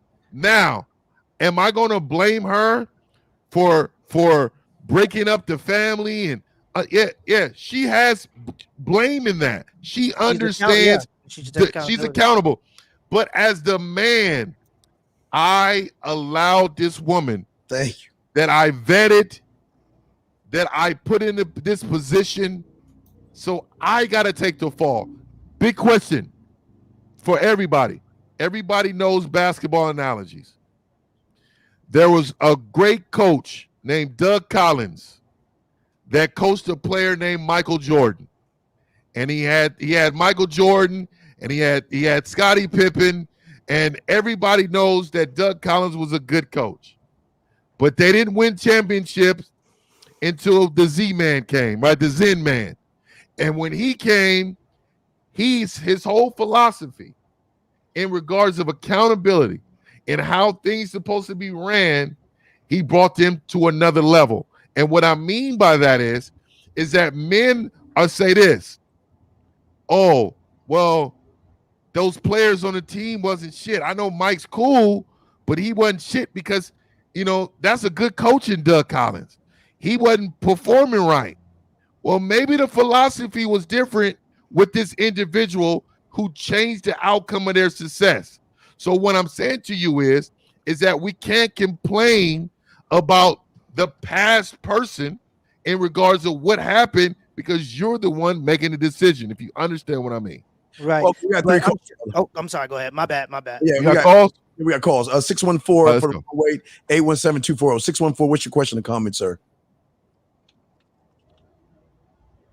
614 go once. Hello? Yes, what's your question, sir? Yeah. I was agreeing with the Poor Man's podcast, and that the whole red pill thing is actually two parts of it. I know Steve don't get that, but it's about dudes getting pissed off first, because they're not getting treated right. It's pissed off an emotion because you're not attracted to her. So you obviously doing something stupid, right? Because you're not getting the results you want, and you're frustrated. So there's nothing wrong with that. There's nothing wrong with a man talking to another man saying, "Damn, these bitches get on my nerves. I don't know what to fucking do." Says you're a married bitch? When did? And see, that's where I have my problem. I'm old school too, though. Like, and that's where that may be a new school thing. This is what I'm saying. Like, I'm an old school guy. Or he didn't learn shit. He just dogged the motherfucker out. Like, hey man, relax your emotions real quick. I'm gonna let you speak, brother. Hey brother, relax your emotions and mute him real quick. Put him on hold because he going crazy. Okay, yeah. So what it is, and this is what I'm saying. I think he think that we was just okay. No, never mind. What I want to say to this man, and I'm gonna say it. I'm old school, and see, like, I can't speak for the poor man's generation's age group. I don't know how old you're. What, like 25, 26, right? 27, 25. around that age. 25. So you're right there, right? So the difference is I got about 20-some years on my man, right? That's what I said. About 20 years. Age. So what it is that as the men that I was raised around, the way men worked, we didn't complain together. We fixed problems ourselves. It was never an event. Like we didn't do that type of deal. And like, so when I think this is the gap between older and younger men, right? And this is the gap, I think, because a lot of the younger men, because of the statistics you talked about earlier, poor man, has been mommied up. They don't have male guidance. That's why they come to red pill content. But listen up, hold on. What I'm saying is, this is the male they've been searching for. The older men are here to speak, but yet we're being told that, it's okay that men get together and hug and cry on each other's shoulder and say, hey, man. It really just dilutes the whole... I know that hurt. You see what I'm saying? Like, as men, I told my son, he's 18 years old, about to be 19. I told my 18-year-old son that you make life of what you make it. Don't share blame on what you make of it. All right, 50. Go ahead. Real quick. Let me prove a point how red pill content hurts these young men. All right, 614. You got a choice of 4 women on the panel. Go ahead and holler at them. Since you red pill and they teaching you shit, go talk to one of these women like you would if you got game, brother. Go ahead. No. Hold on. No. We're gonna show. I'm gonna prove how that red pill shit fucks y'all up. Go ahead. Because if somebody should be teaching some games, so go ahead. Wait. Pause you again. Because you said you red pill. You got 3 women that you could choose from. Spit game. You a pill, motherfucker. I'm gonna show you how that pill shit's bullshit. Spit game, brother. Go ahead. You red pill. Spit game with these women. Go ahead. Go. Find one. Go ahead. First, I'm gonna say this. No, not to us. Talk to the woman. Pick Nick. All right, we'll go Nikki. Go ahead and introduce yourself to Nikki and show us what red pill content does to y'all men in the game. Go ahead, talk to her. With zero context, just. That's how the game is, because when you. I ain't got shit to say just randomly. I don't. Of course you don't, because you expect the woman to be already wrapped up in the pussy stork to drop her at your door, right? You got a woman right there. Nikki's right here for you. There's a woman right there. Talk to Nikki. But that's not what it's about. It is what it's about. It is what it's about, because here's the thing. No, we don't. Shush. Whoa. I'll lead this panel before we do all that. I'll let you go, though. We're not going to do it like that. Hold on. Notice how Nikki addressed the caller, because she see that he's weak. Hey, poor man. She was talking to the caller, poor man. Oh, yeah. Look, you see, he's a bitch. This is what happens. See, this is the thing with the whole red pill stuff. It's that the red pill gives you a space to have the red pill rage. And then the red pill rage is the constant moaning and bitching about the shit that's been done wrong to you by quote unquote women. So what happens is that they're saying they go to the content creator, and the content creator says, yo, this is the truth. This is the reality. The reality is women are going to do A, B, C, and D to you, right? What's happening is this. They saying that's female nature. But you know what else is female nature? Female nature is also a woman respecting you, a woman cooperating with you, following your lead. But guess what? That just didn't happen for you because you weren't doing the right things in the first place. So having the rage and all of that is a waste of time. No, it's not. Situation. No, here's the thing. Sorry. Here's the thing. If I find out my man is going to another man or another woman or whoever else with our shit and not coming to me, you're gone. That shows me you're weak and you can't come to me and say, this is a problem. Are you understanding what I'm like? I feel like and that's what I'm saying. I'm gonna give you these men are generally hurt. Okay. Hold on, Steve. Let him speak. Hey, Steve, let him speak. Let him speak. We want to give him the floor. I want to give him the floor. Go ahead. People can have been affected and not mean good men, although they have been taken advantage of, doesn't mean that they can't then find a way to come out of that. Okay. So when they come to the content, I'm going to re-explain this. Like you're saying, these are men that don't have the skills. So like we said earlier, these men get walked on because they're generally agreeable. They come, and not only do they come, other women who have made bad decisions or maybe on the verge of making the bad decisions come. And we explain why women do certain things and why men do certain things. And you could take that information. Not only that, but when I talk to men, I always tell them be accountable for self. Anything that happens, even if you're a woman, if you've been taken advantage of by 6 different men, look at yourself because you're the only common denominator. If you're a man that has been taken advantage of by 6 different women, look at yourself because you're the only common denominator. Now, I will say y'all have really good points when you talk about other red pill content creators, people who just don't have that second part where they then tell you to better yourself if you want to avoid this from happening again. And they just let me chime in, poor man. And I agree with you, but I think poor man, I think this is where the disconnect is because see, we're not actually talking to the women. So like what I'm saying to you is we're only addressing men. See, in your world, you address men and women. You see the difference? That's what I said. I don't know if you remember. Yeah, I said exactly. So on what to do. See, and that's what a disconnect was for me because I didn't understand it because I was like, okay, hold on. But see, now I understand because we only address men. Go ahead, Jay Roman. I don't know about the red or blue pill. Like this is all new to me, all new discussion. Red, blue pill, and all this other stuff. I'm pretty simple. I never heard of and like Akeem, I'm an older guy. I have lived experiences and stuff like that. I don't think I need a red or a blue pill to explain when I fucked up. Okay, like I don't think I need. I would tell you this, that it's hard to concentrate on what you need to do if you're steady trying to deal out blame in other directions. Right. Because now basically what you're doing is trying to share accountability for your bad actions or your bad movement. And when that happens, you don't really take a hold of where you need to improve at.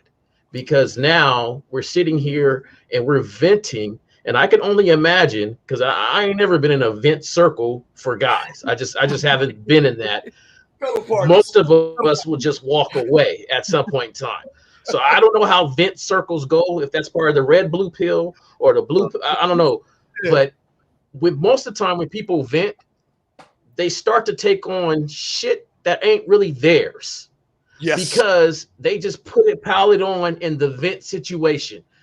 Some girl did this to me. Well, this girl did this to me. And it's always about what's been done, what's going on. And you have this little powwow back and forth. It's like y'all trauma bonding at this point. Right. Yeah. When do you say and turn around and say, because I will tell you this, the reason why people get stuff done to them is because they allow it to happen.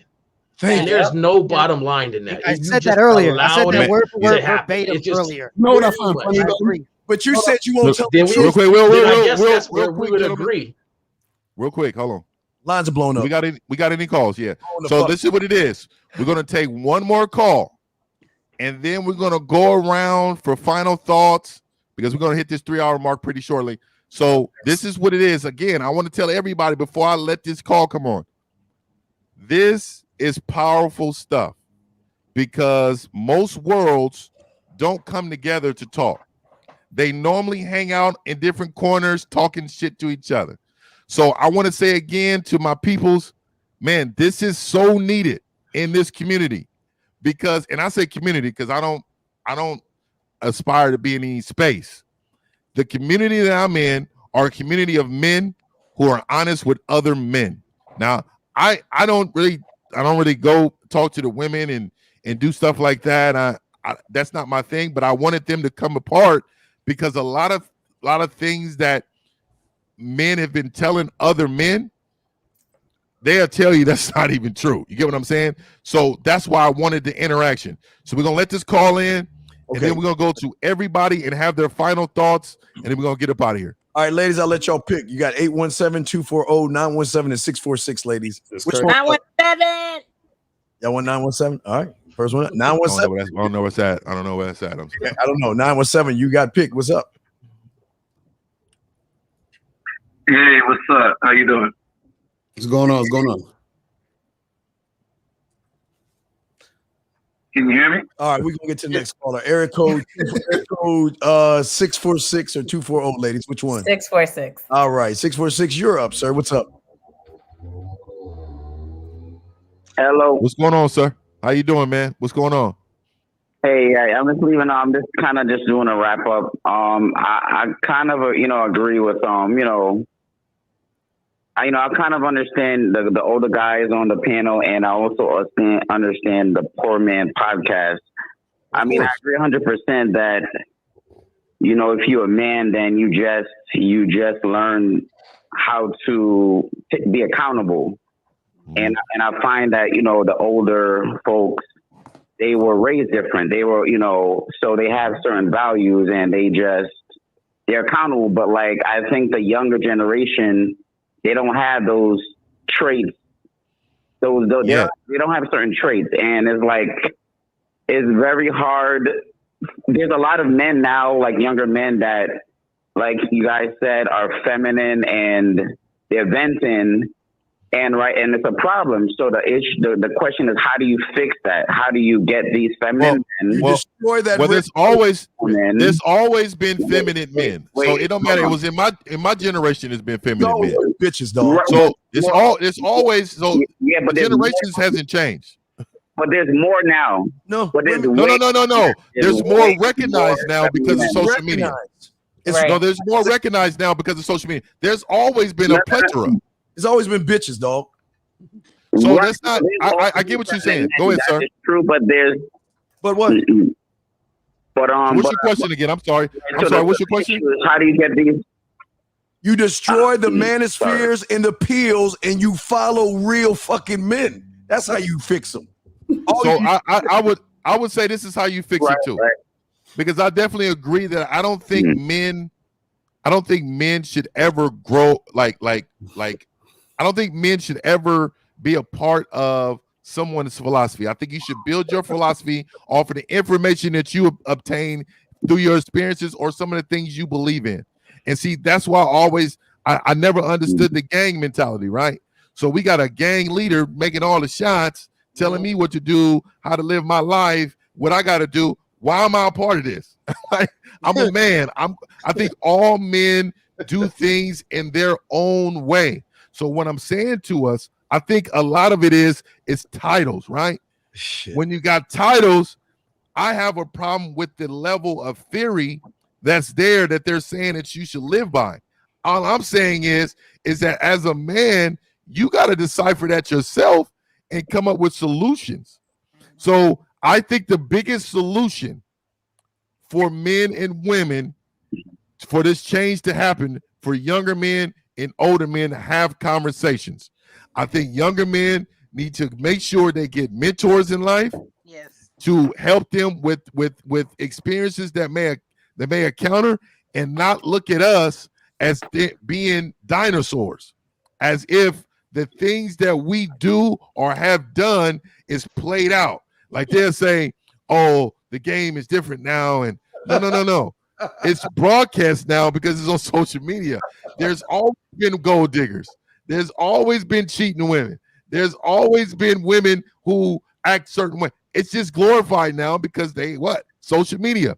Then you got music that's changed, right? So the culture of visuals have changed, but the perception is the same.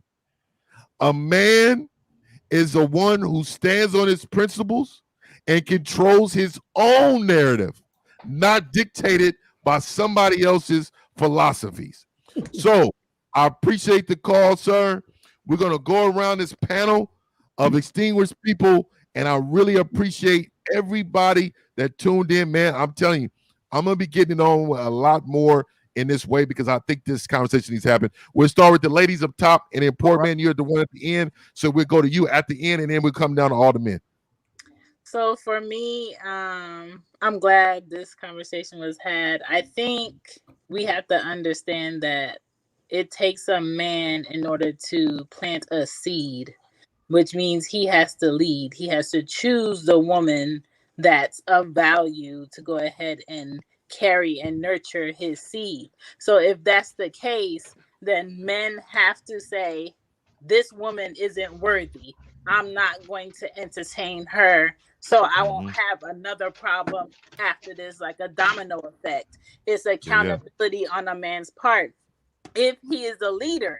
Now, today we have a lot of males that feel like they know how to fuck and feel like that makes them a man, and that's not the thing. So then we have a lot of single women who end up with babies and no father to raise their babies because those males that they fucked never had a father in place that showed them how to lead, nor do they feel a need to lead because society doesn't tell men that they need to lead. They tell men that it's okay to complain about the women they picked. And so we have to say, okay, exactly.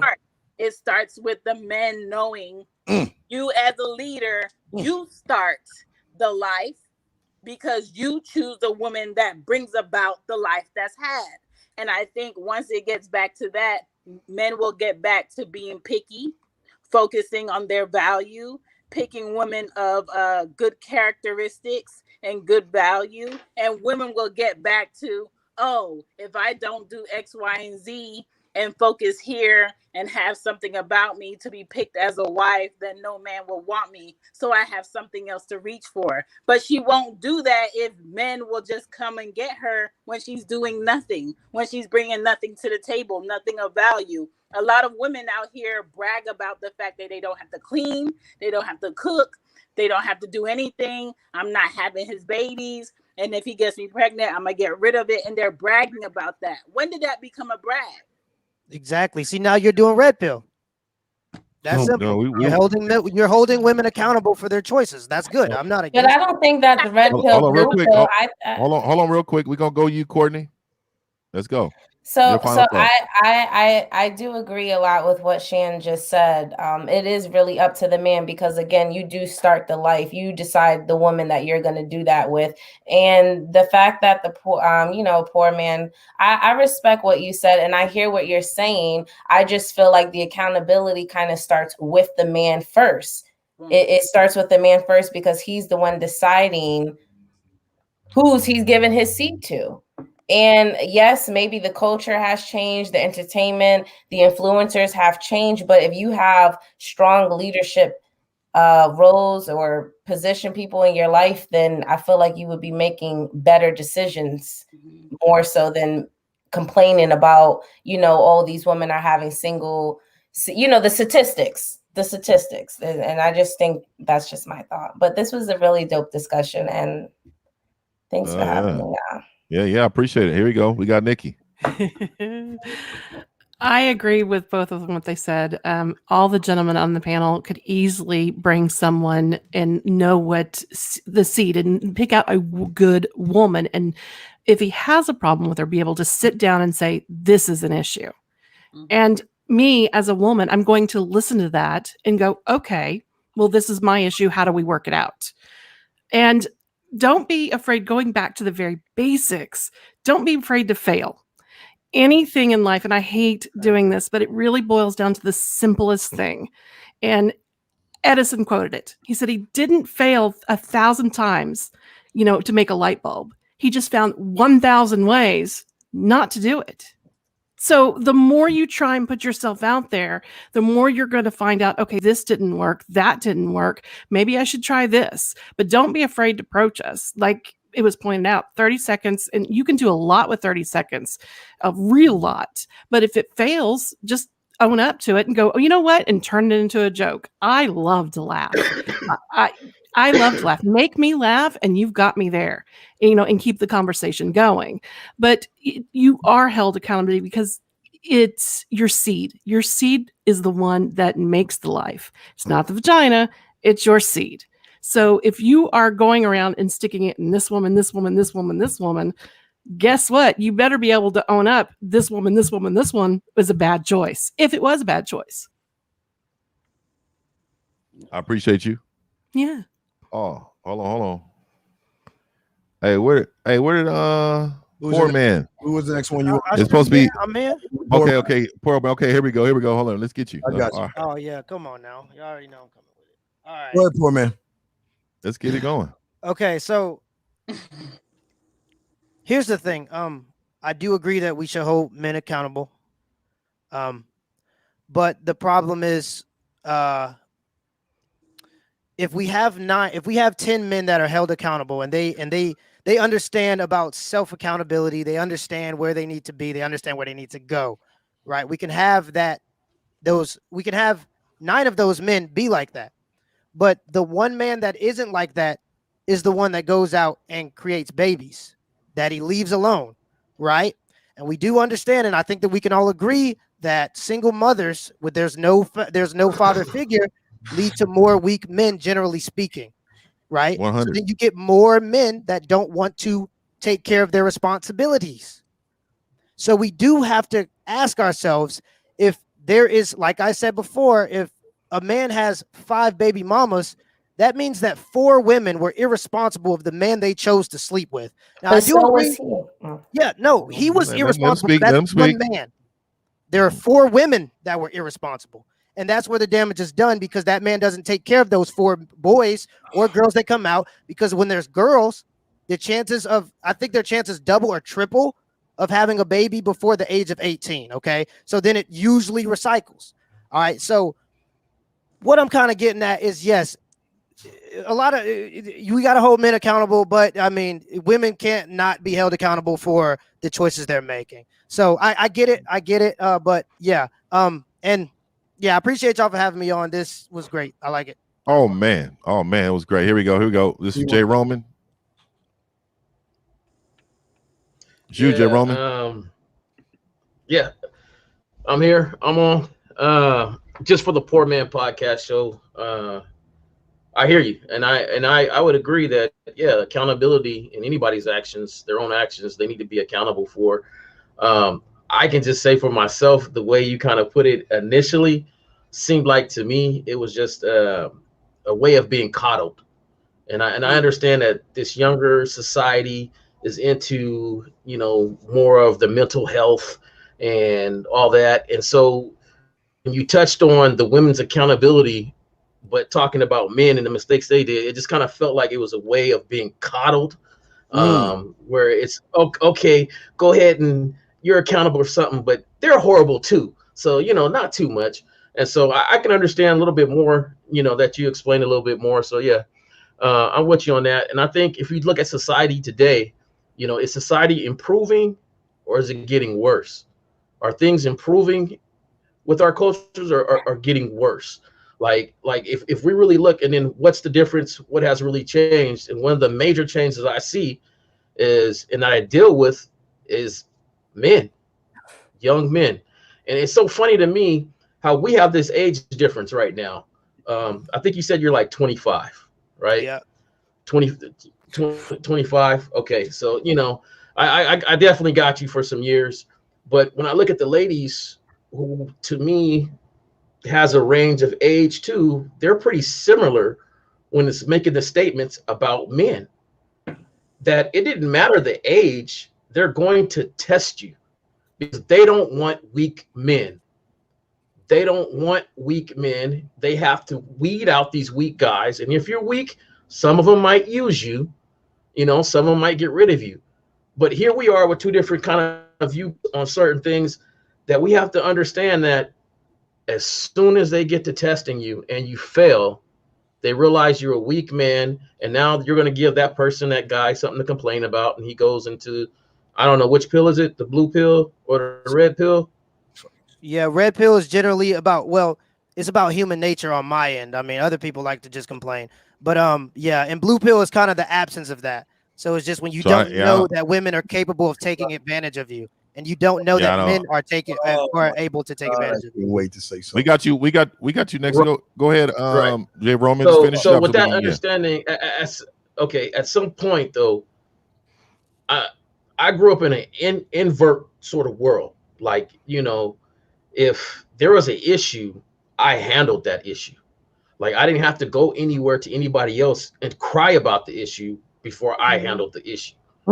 And I was raised with a father that would look at you and be like, that's your issue, go handle it. And I never forget the day I came home, and this is just an example of growth and the difference is that, I went down the street and I got beat up by this kid.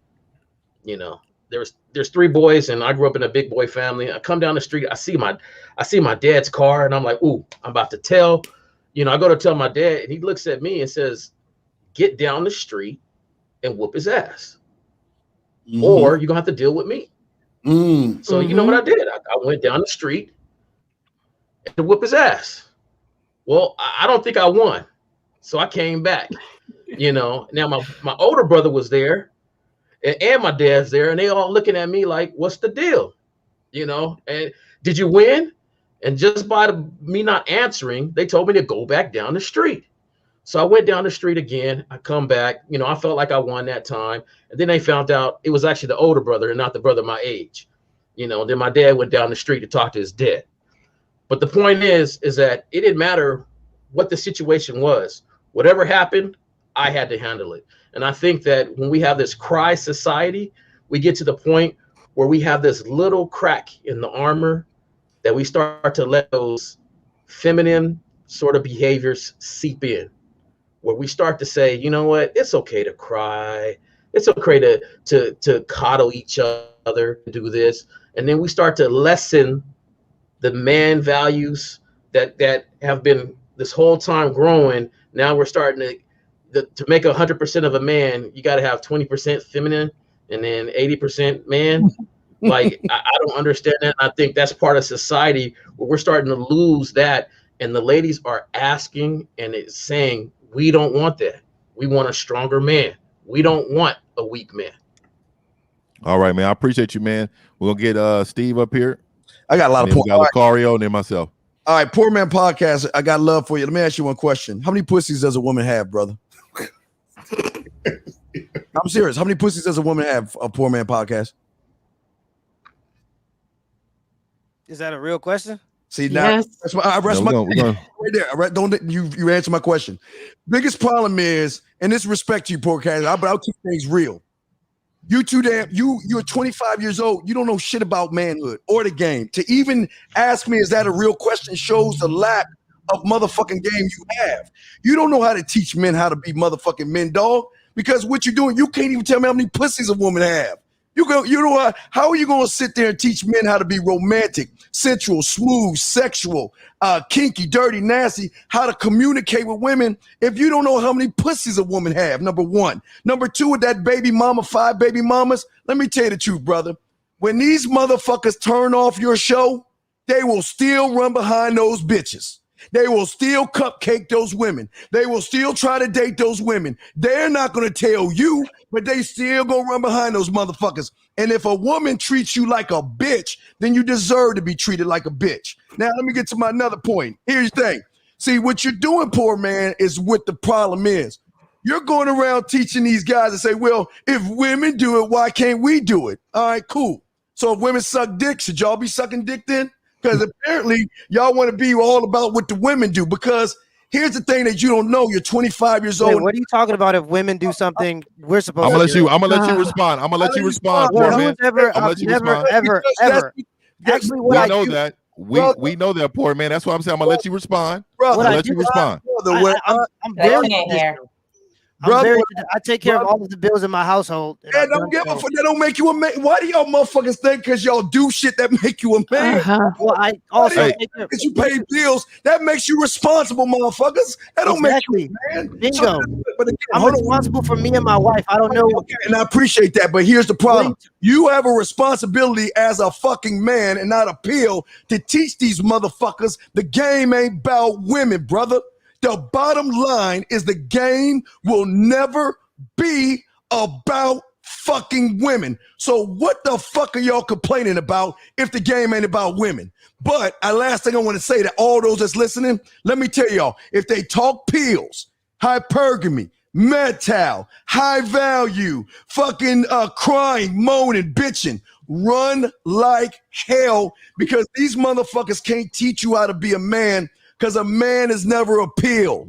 A man will never be a pill, and a man will never get around other fucking men. And I don't care how young you are, because you know what? When you get out of high school, you a fucking man, if you are one. So all this, we're different. This is a different year, and this is a different time. Y'all gotta understand what we're going through, because I tried to talk to that girl, and she said no to me, and I just don't understand. Well, you know what, Bob? It's okay. I'm gonna put my arm around you, and you know it's gonna be better. And let's go on YouTube and find somebody to make us feel better. Okay, and then they go to God. Listen, and I'm saying this with you know what that's called? That's called the straw man argument. But brother, what I'm saying is, hey, poor man, I'm gonna let you respond. You got a response right after him. I'm gonna respond. I'm saying to you, my brother, you ain't, and I say this with love, you ain't a man enough to teach men how to be men because you're a pill, nigga. A man is not a fucking pill. And let me tell you how y'all do this. Y'all all about the money bag because you know that crying about women is the thing to do. And all you're doing is that you're latching yourself on to unsuspecting guys who are getting manipulated by you motherfuckers. Because if you a real motherfucking man, you wouldn't be a motherfucking pill, but you're 25. And that's a goddamn shame to think you're a man. What the fuck do you know about life at 25 fucking years old when you don't even know how many pussies a woman have? You just said when you graduate and you're 18, you're a man. I mean, now you're saying that you're not a man if you're 20. But I get you. Hold on one second, Steve. Hold on one second, Steve. We're gonna let him speak. You're gonna let him get his off. Go ahead. I mean, I don't know what else I could do to, I guess, quote unquote, prove my manhood other than take care of the responsibilities around me and always. I think poor man. I think poor man. I don't think he's saying that. I think ultimately what he's saying is, if men live by pills, they can't be called men. Because you're living by someone else's theory of what a man is. You see what I'm saying?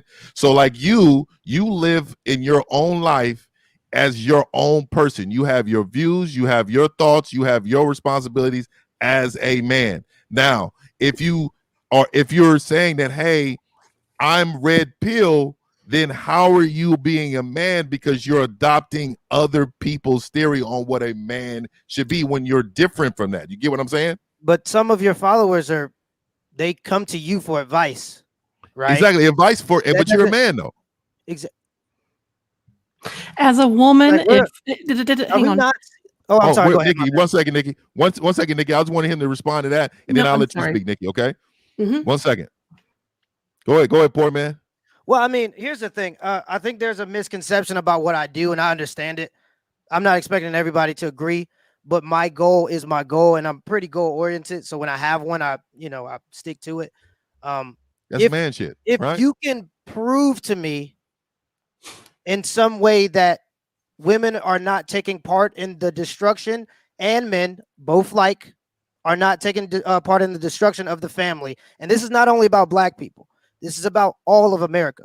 All right, you don't get a strong country without strong family values. It's that simple. Mm-hmm. I don't understand how much more of an example you would want me to be other than marrying a woman that has been my high school sweetheart, by the way, marrying her, taking care of her, taking care of my family, taking care of all of the bills, which is what I count as traditional, while she takes care of the housework. I don't know what more you would want me to do. But just but like I in the wouldn't Christian be willing to Bible, do the it 'cause Christian Bible says that the Christian Bible says we send the image of God through his son, right? So his son is a man. So if that's the high praise, then that's the person of the leader, right? Right. So do you think Jesus is going to complain? Well, I don't want to get into that. Well, I think me and you need to have our own discussion in regards, because I'm with you. I'm a traditional guy, but we can't then blame anyone but the leader. So I'm going to let Nikki speak real quick. Then I'm gonna go to Lucario. Let me do one more. Go ahead. I don't blame women for the sake of men. Okay. I hold women accountable for the sake of themselves. That's what you got to understand. Okay. If you don't, as a woman, even understand why you are picking horrible men, because women do that all the time, then you will never get better as a woman to meet a good guy to get that combo. It just won't happen. So I don't think everybody has to be responsible of what they do. Yeah. What you do matters, and take accountability for it. That's simple. I'm sorry, y'all. I got you. I don't think I'm seeing that's the thing. I don't think nobody needs to be sorry for what they believe. And that's what I'm talking about. So you believe in something. I'm good with that. As long as you stand on it. Give it a second, Nikki. Let's go. Okay. I'm sorry. And then Lucario. All right, let's go. I'm sorry, All right. poor man. But when I hear you speak as a woman, I hear victim, victim, victim, victim, victim, victim, victim. Yeah. And on your point of saying women need to choose, do you know there's also men that have also stepped up to the plate and raised children and was a man? I'm a product of that. I'm a big product of that. And I was raised by a traditional man. He raised me to think like what they're talking, own me, own what I'm standing up to, own what I've done wrong. And, if I don't do it, nobody else will. So what I'm saying to you is I think there are bad choices on both sides. And both sides need to be held accountable. But it's not one side over another or another over the other. Both sides need to go, you know what? This was not the right decision. I own up. I'm going to pull up my little girl thong, just put my shoulders back, thrust my tits forward, and make a better decision next time. And if that one messes up, guess what? That didn't work. I'm going to try this next thing and keep going from there.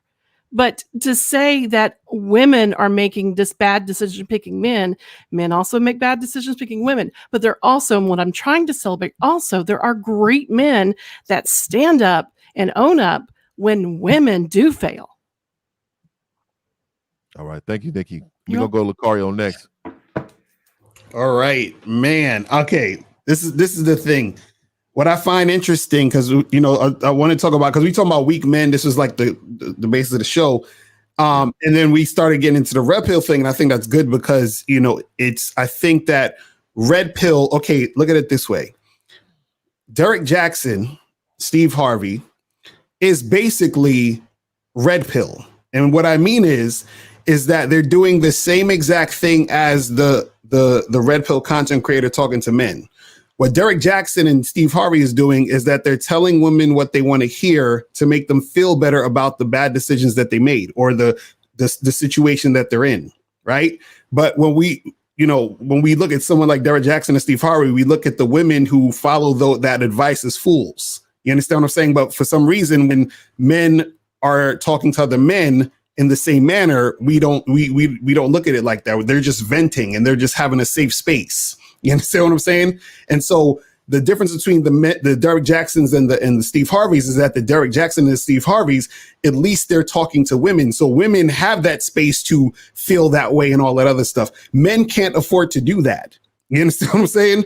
So this is what we're saying, where men are wasting time with the whole venting thing. So if you realize that you fucked up, it's like all you need is like 2 to maybe 5 minutes tops to reflect and go through that rage. Cool. 5 minutes is up. It's done. Move on. Like start thinking about solutions so that you can, for the next time and the next go round, you don't fuck up and then you know what to do for the next time.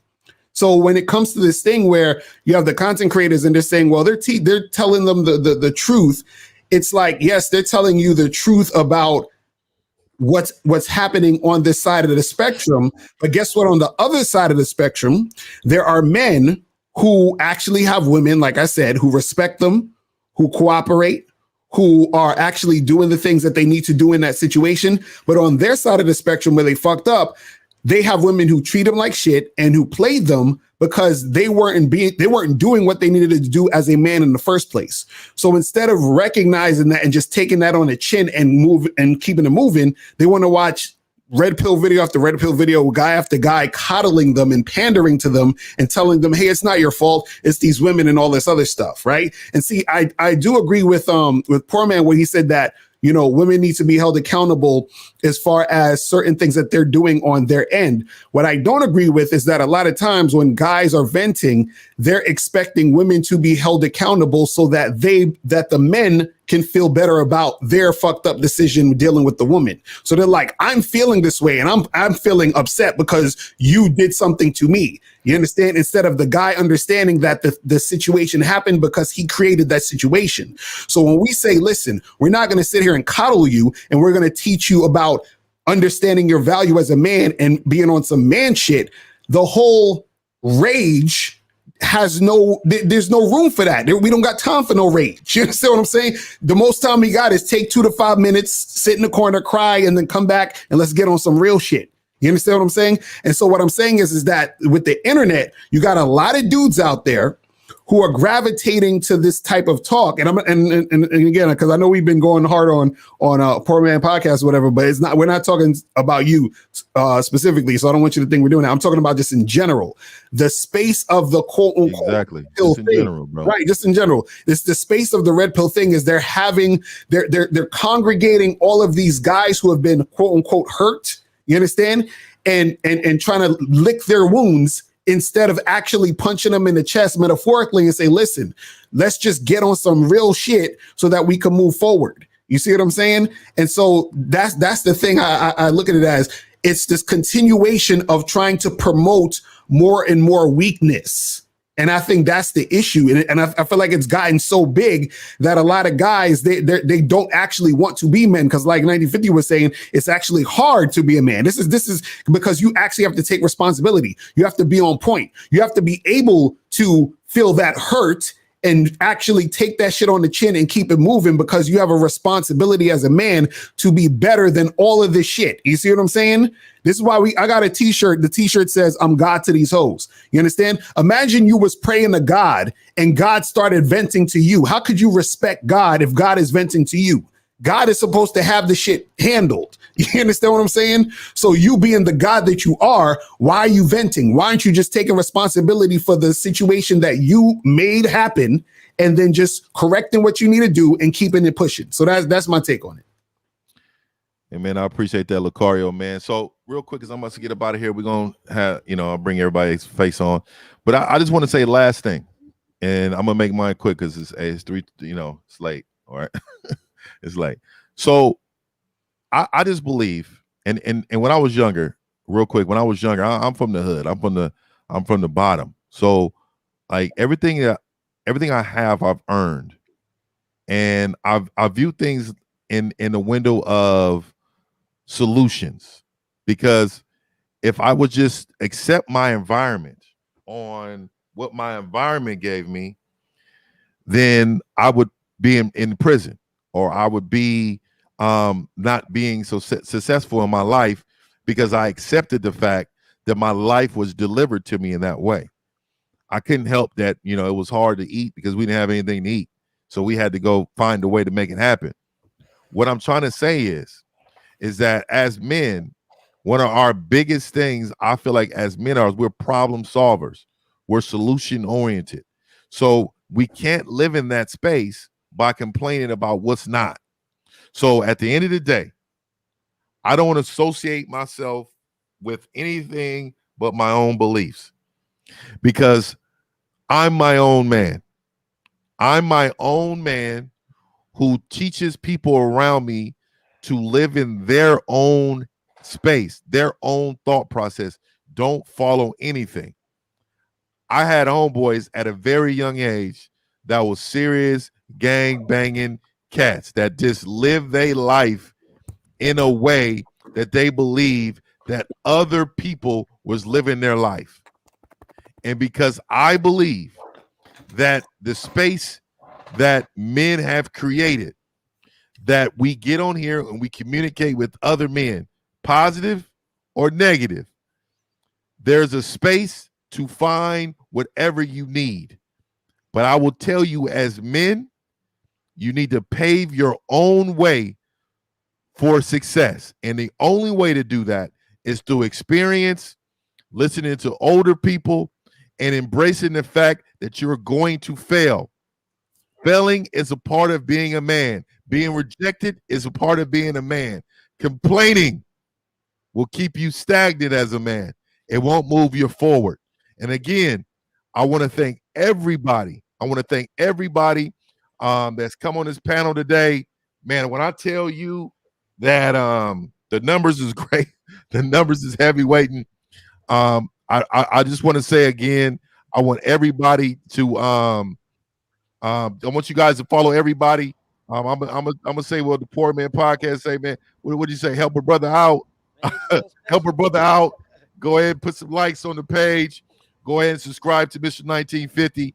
We're gonna do this every other week. We should be doing shows and panels like this to discuss things, to have points on things, to be passionate about things. But at the end of the day, we have one purpose, and that's to get better each and every time. Anybody got anything to say before we get up out of here? Otherwise, I'm gonna end it. Good. All right, everybody, we are out. Peace out.